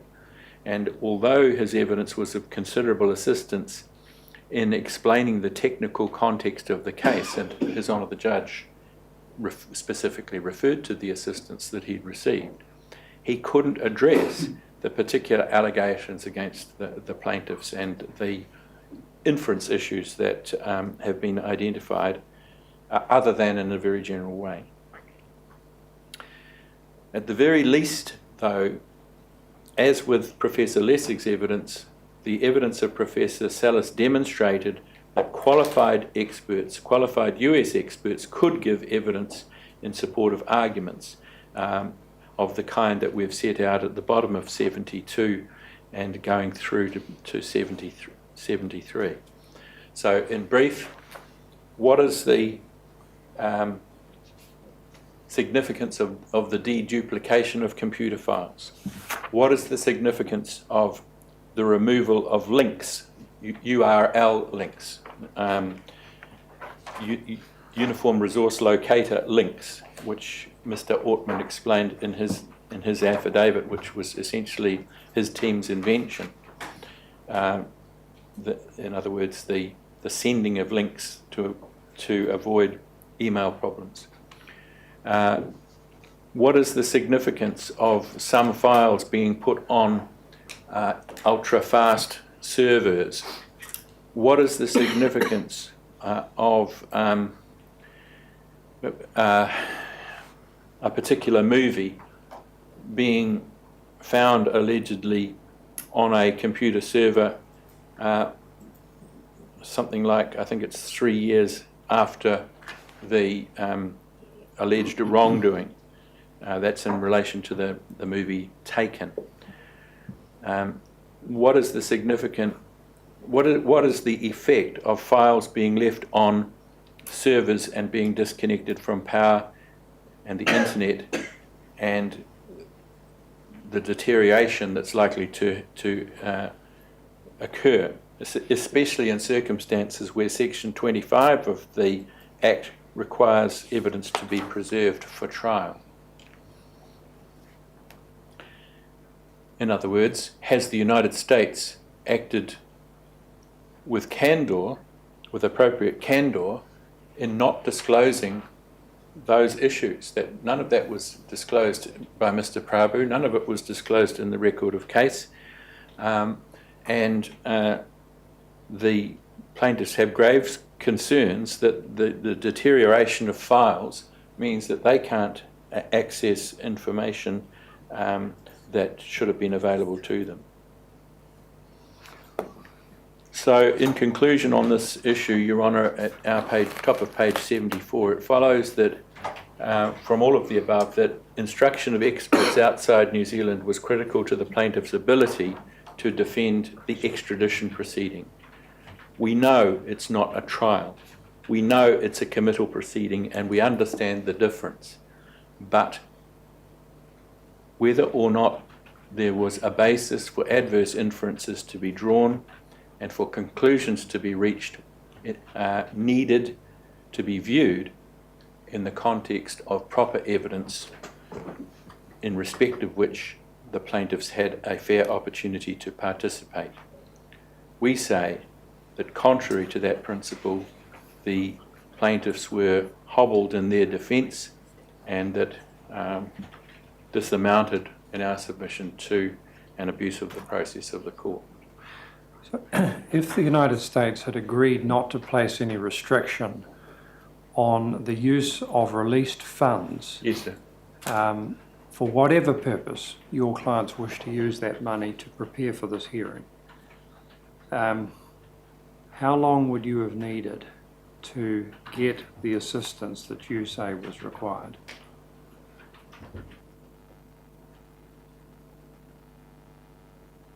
It would have been a difficult thing to deal with in the time that was eventually available because of the delays. It all depends on the factual scenario, in other words. Yeah. If we had known... Well, it appears Mr. Spring is actively pursuing this issue from when? Mid-June, somewhere Yes, around sir. there? Yeah.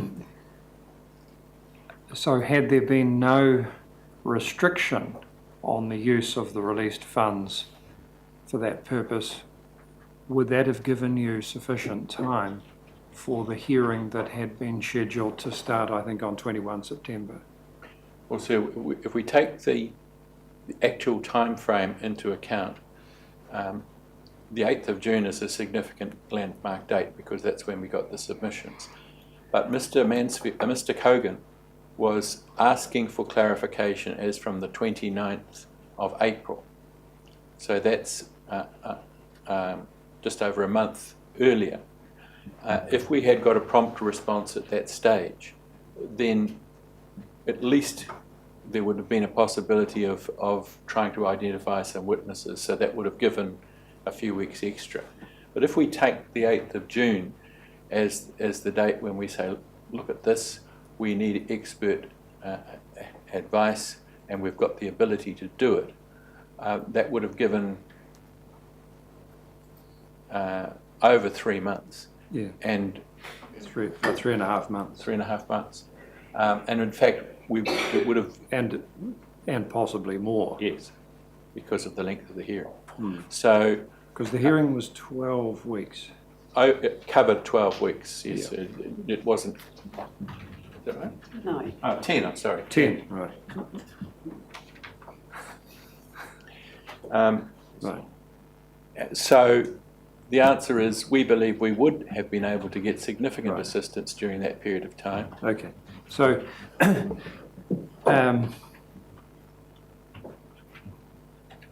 all right. So that's fine. Okay. That answers it for me. Thank you. Sir, I can probably assist. There's some evidence on that at the hearing, if that would assist Your Honour. It's on page E1080, lines 5 to 18 of Mr. Rothkin's evidence at the hearing, sir. All right. Thank you. And just so Your Honour knows, the estimated time for Mr. Rothkin, who had been looking at this very issue, was 2 to 6 months, and he also discussed the cost that might be expected, sir. And was that cost within the funding that had been approved by this court? Yes, sir, it would have been within the range. He gave the cost, which was only an approximate or an estimate of 500,000, sir, for all the experts combined. Right. Yes, and I think that's in US dollars. All right. Thank you. Now, obviously, sir, we would have been going to Mr. Galbraith QC and putting the case to him, but in our submission, sir, for the reasons that we're outlining in this court, we've got no reason to think that there would have that we would have been unable to engage experts once the US removed the funding barrier.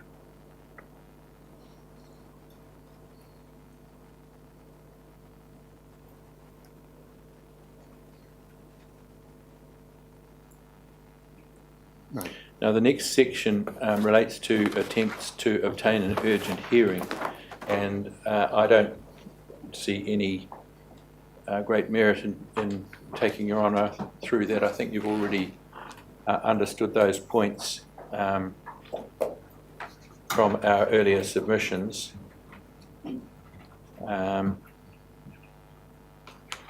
Yes.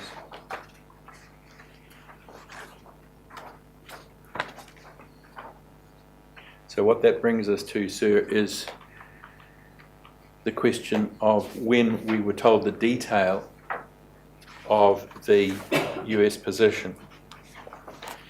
And you'll recall that this little chain of events, as we've just mentioned, started on the 29th of April with Mr. Cogan's letter. There were a whole lot of delays while the New Zealand authorities were apparently consulting with the US authorities. 24th of June, we get clarification in memoranda, both in the High Court and the Court of Appeal. And in those, and at various points, we are told that the US position will be explained in detail shortly. So what does shortly turn out to mean? What it means is the 4th of September, our time.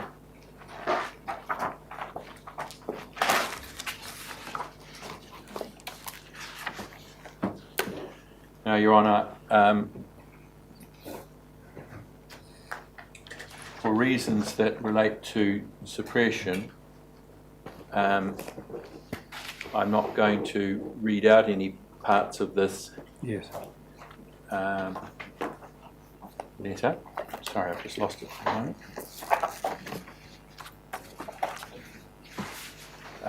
It's tab 16 in our key documents bundle, and it's D5955 in the agreed bundle.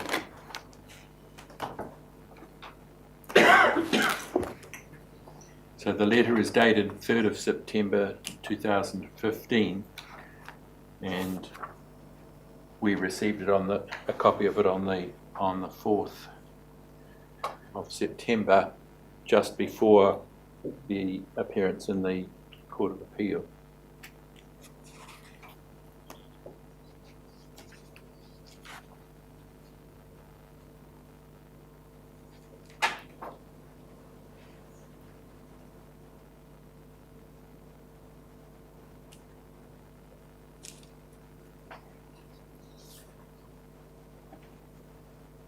Now, for obvious reasons, sir, I think it's appropriate for us to allow Your Honour simply to read that letter through yourself. Yeah. And I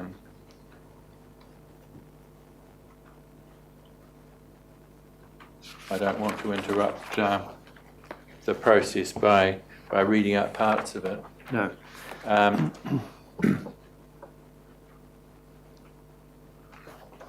But the point is that it's only at that point that we have the position clarified.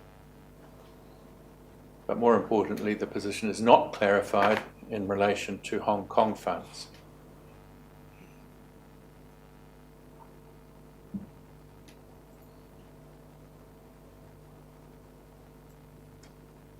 So despite our letter to the Solicitor General of the 15th of May,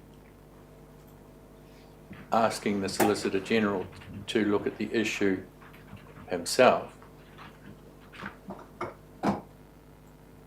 despite the fact that Crown Law are acting on behalf of the United States at that time,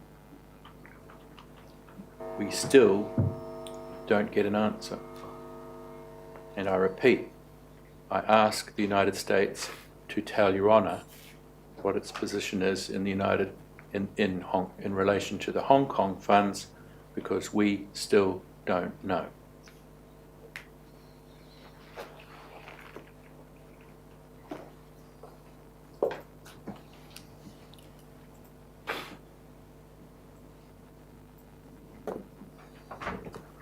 I just want to take a moment to be very careful on this issue, sir, so if I just can have a minute.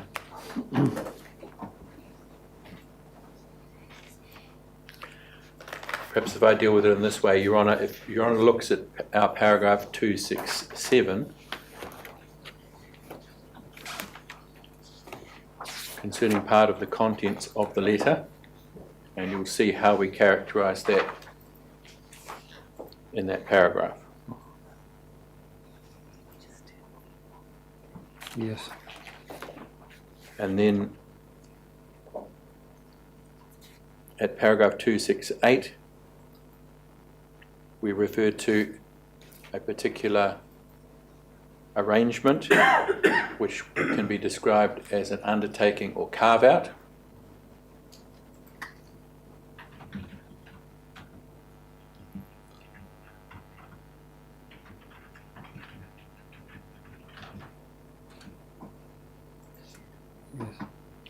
And then at paragraph 269, we refer to what could be described as a proviso.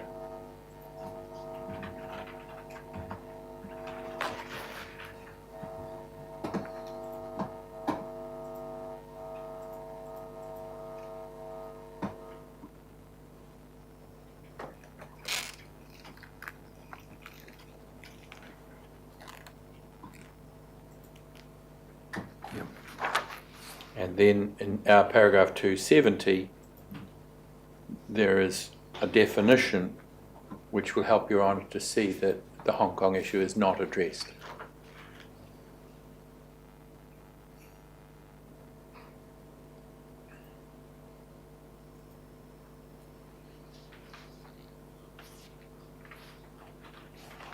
Right. So the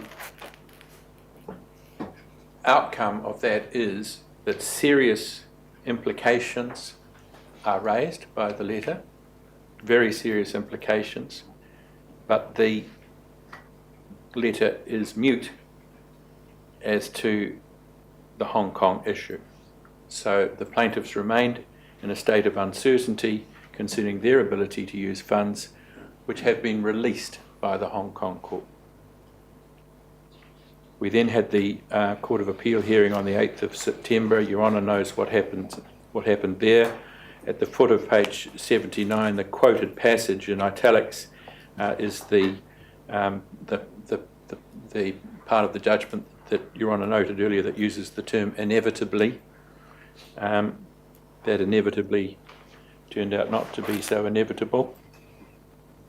And in our submission, based on the Court of Appeal's judgment, there was an assumption that the July stay application would be heard and determined, and that if necessary an adjournment would be granted. So now, sir, we turn to the District Court's assessment of the July stay application.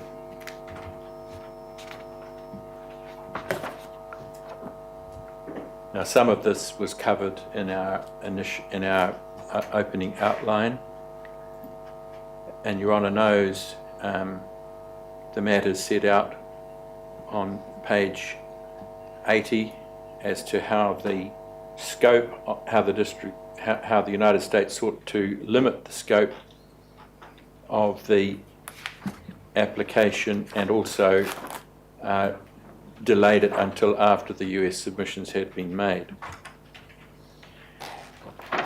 There's 3 pages of the transcript that are reproduced, in which shows how difficult it was to get the judge to agree to hear the whole of the stay application. But eventually, at the bottom of page 83, His Honour agrees to hear the whole thing, which we assumed was going to lead to the whole thing being considered in the judgment, but that didn't happen. So top of page 84, pick it up again. So the plaintiffs proceeded to present their submissions in support. The United States cross-examined some witnesses. So Mr. Ortmann, Mr. van der Kolk, Mr. Rothkin and Mr. Dotcom were all cross-examined. Mr. Spring's affidavit was obviously uncontentious, and he was not cross-examined. Professor Lessig was not cross-examined by video link or otherwise, and the US had a couple of affidavits to which we refer at 282. So submissions were addressed, and at the conclusion, as Your Honour has heard earlier, the judge indicated that he wasn't going to determine the application until the final judgment. Now, we've outlined our arguments in support of the application, but Your Honour has really heard those already. So I'm not going to repeat those points, except to just touch on a couple of things that may not have been brought out so clearly in our earlier submissions. At paragraph 288, it was our submission, Your Honour, that the US had received the benefit of many advantages within the New Zealand legal system. It had come here as a requesting state under the Extradition Act. It had also come here as a state requesting assistance under the Mahkamah legislation. It had the benefit of Crown Law acting on its behalf for all of those matters. The Commissioner of Police acts on behalf of the United States. The New Zealand Police had acted on behalf of the United States in the raid itself. There's a whole range of activities. Indeed, the government, the GCSB, acted effectively for the benefit of the United States in the surveillance stage of the operation. So the United States has come here as a state, a sovereign state seeking the assistance of New Zealand as a fellow sovereign state, and under the under the treaty arrangements that are in place, it has received the benefit of a whole range of advantages, including access to our legal system with the assistance of Crown law. What we say, Your Honour, is that that creates a reciprocal obligation, just as a matter of simple common sense. The US can't take the benefits of that kind of extraordinary access without at the same time accepting the obligation to comply with the fundamentals of our system of justice, including obviously the need to comply with the principles of natural justice and to enable the court to carry out its proper function. It's simply a reciprocal obligation that the foreign state owes. And we say that the so-called spending barrier offends against that principle. And of course, as we set out in paragraph 290, the freezing of assets, both in New Zealand and Hong Kong, is part of the way that states operate together to help each other appropriately in relation to alleged criminal activity and proceeds of crime and so on. But where the United States comes to New Zealand or Hong Kong and says, please freeze these assets, and the courts in that jurisdiction say, yes, but we are going to release certain funds for particular purposes, that release should be respected by the country that has secured those orders in the first place. It should be fully respected. And what has happened in this case is that those release orders have not been properly respected. Now, of course, the United States is entitled to say, we can do what we like in our jurisdiction.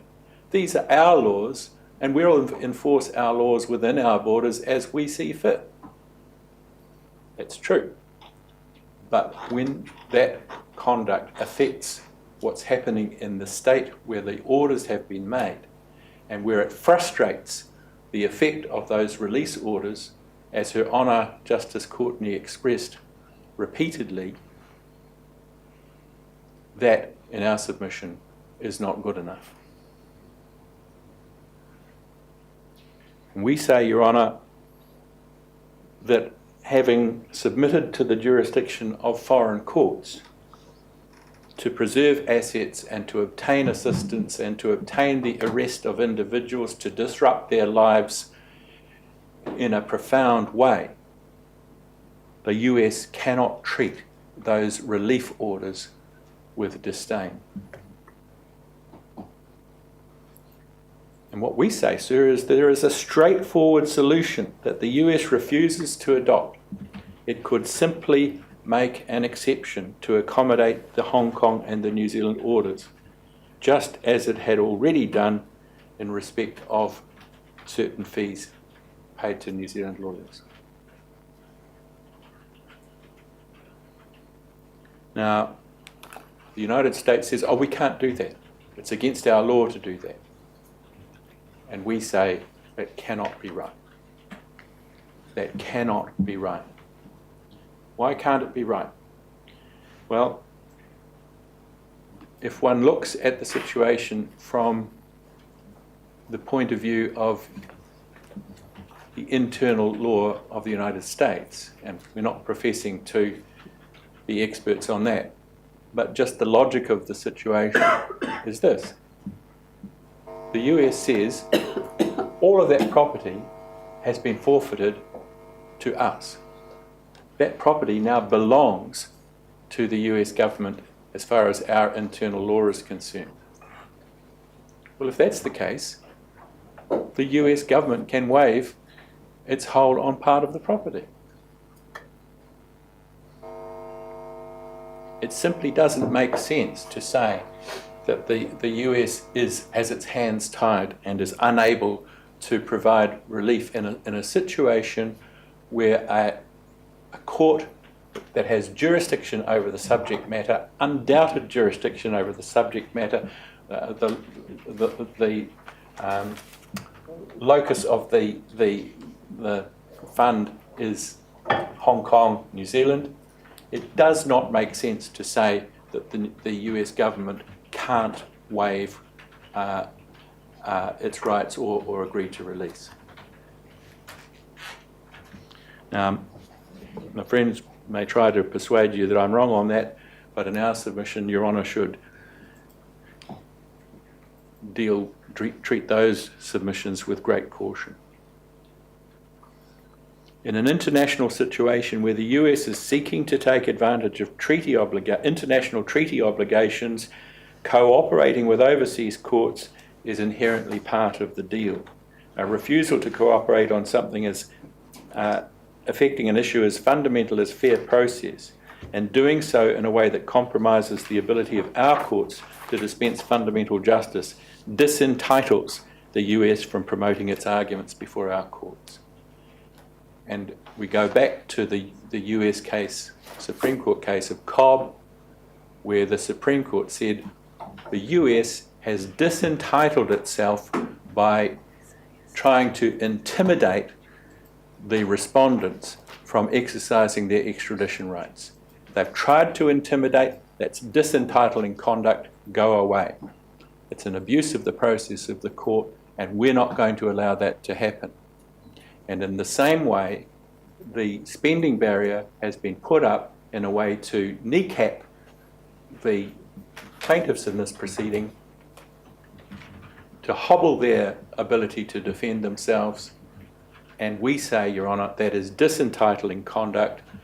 The court should say that's an abuse of the process of the court. Just because you've got rules in your country which you think justify what you're doing doesn't mean that you can engage in that conduct in a way that frustrates the orders of our courts or the Hong Kong courts to release funds for the purpose of facilitating natural justice.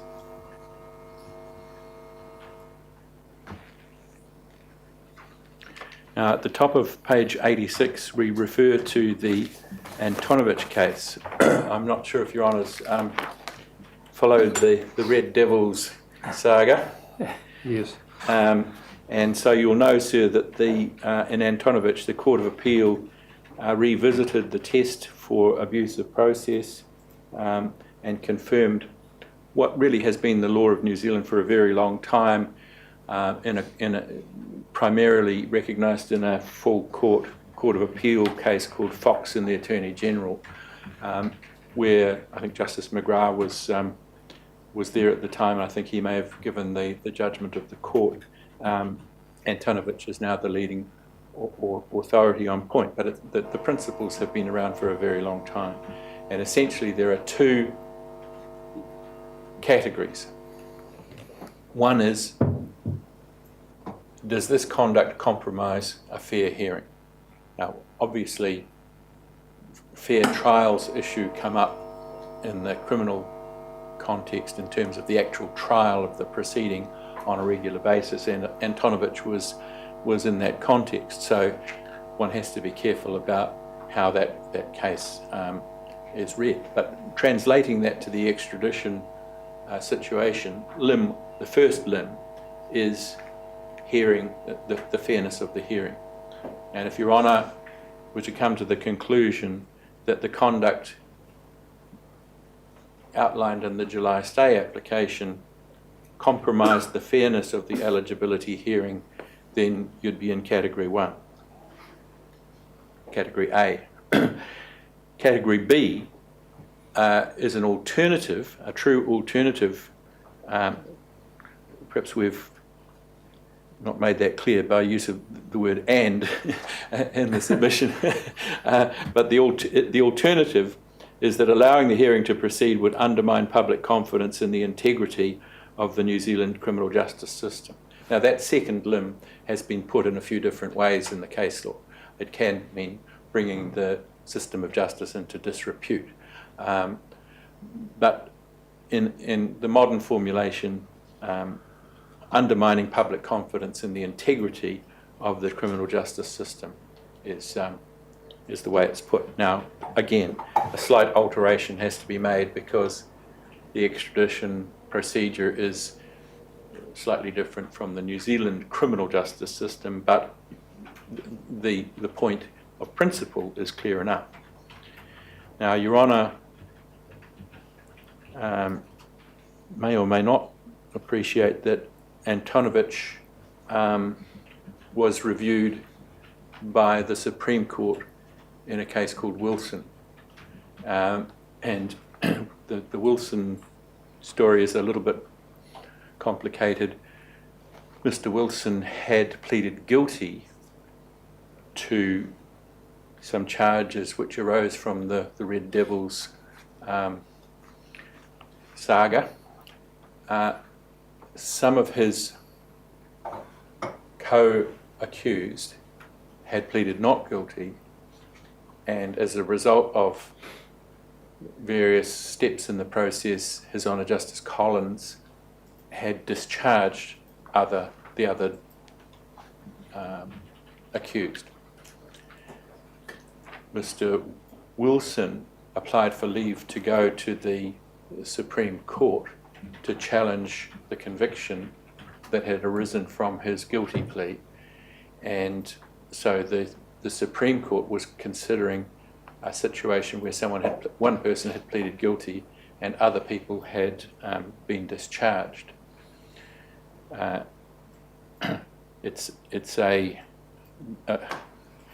bit of a convoluted story, but essentially the Supreme Court agreed with the statement of principle in Antonovich,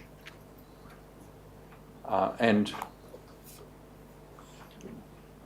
I think it's fair to say that they didn't agree with the way Justice Collins had discharged the other alleged offenders, but nevertheless thought that there was an injustice in Mr. Wilson being the only one who ended up with a conviction, and he was acquitted. So the short point is, for present purposes, that Antonovich has been confirmed by the Supreme Court. You presumably rely primarily on ground A.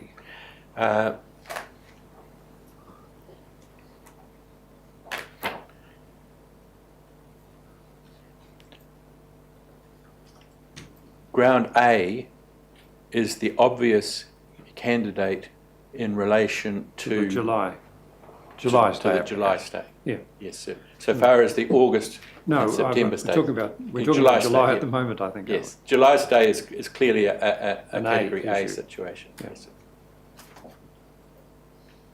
Yes. We are not, however, disavowing category B. Oh no. I wouldn't expect that. But on the face of it, category A is all your Honour would need. You wouldn't need to go further. Yeah. But that's the essential complaint. The essential complaint is we haven't had a fair hearing. And you're entitled to it. You're assured of it under the Bill of Rights Act. That's right. Exactly. So we'll come back to B if necessary, but Your Honour, I think, will appreciate that Antonovich plus Wilson means that the principles are well settled now. They probably had been for a long time before that, but the art is in applying those principles. Yes. And Antonovich, can I just have a moment? Antonovich is really a category B situation. Yes, so Antonovich is not a category A situation, it's a category B situation because of all the machinations that went on in that case. Yeah. So I'm now going to go on to a new topic. Sir, do you want me to? Yes, well, perhaps we'll just take the break there then, Mr. Thank you, Lingworth. sir. 2:15. Wait for the court to call is adjourned.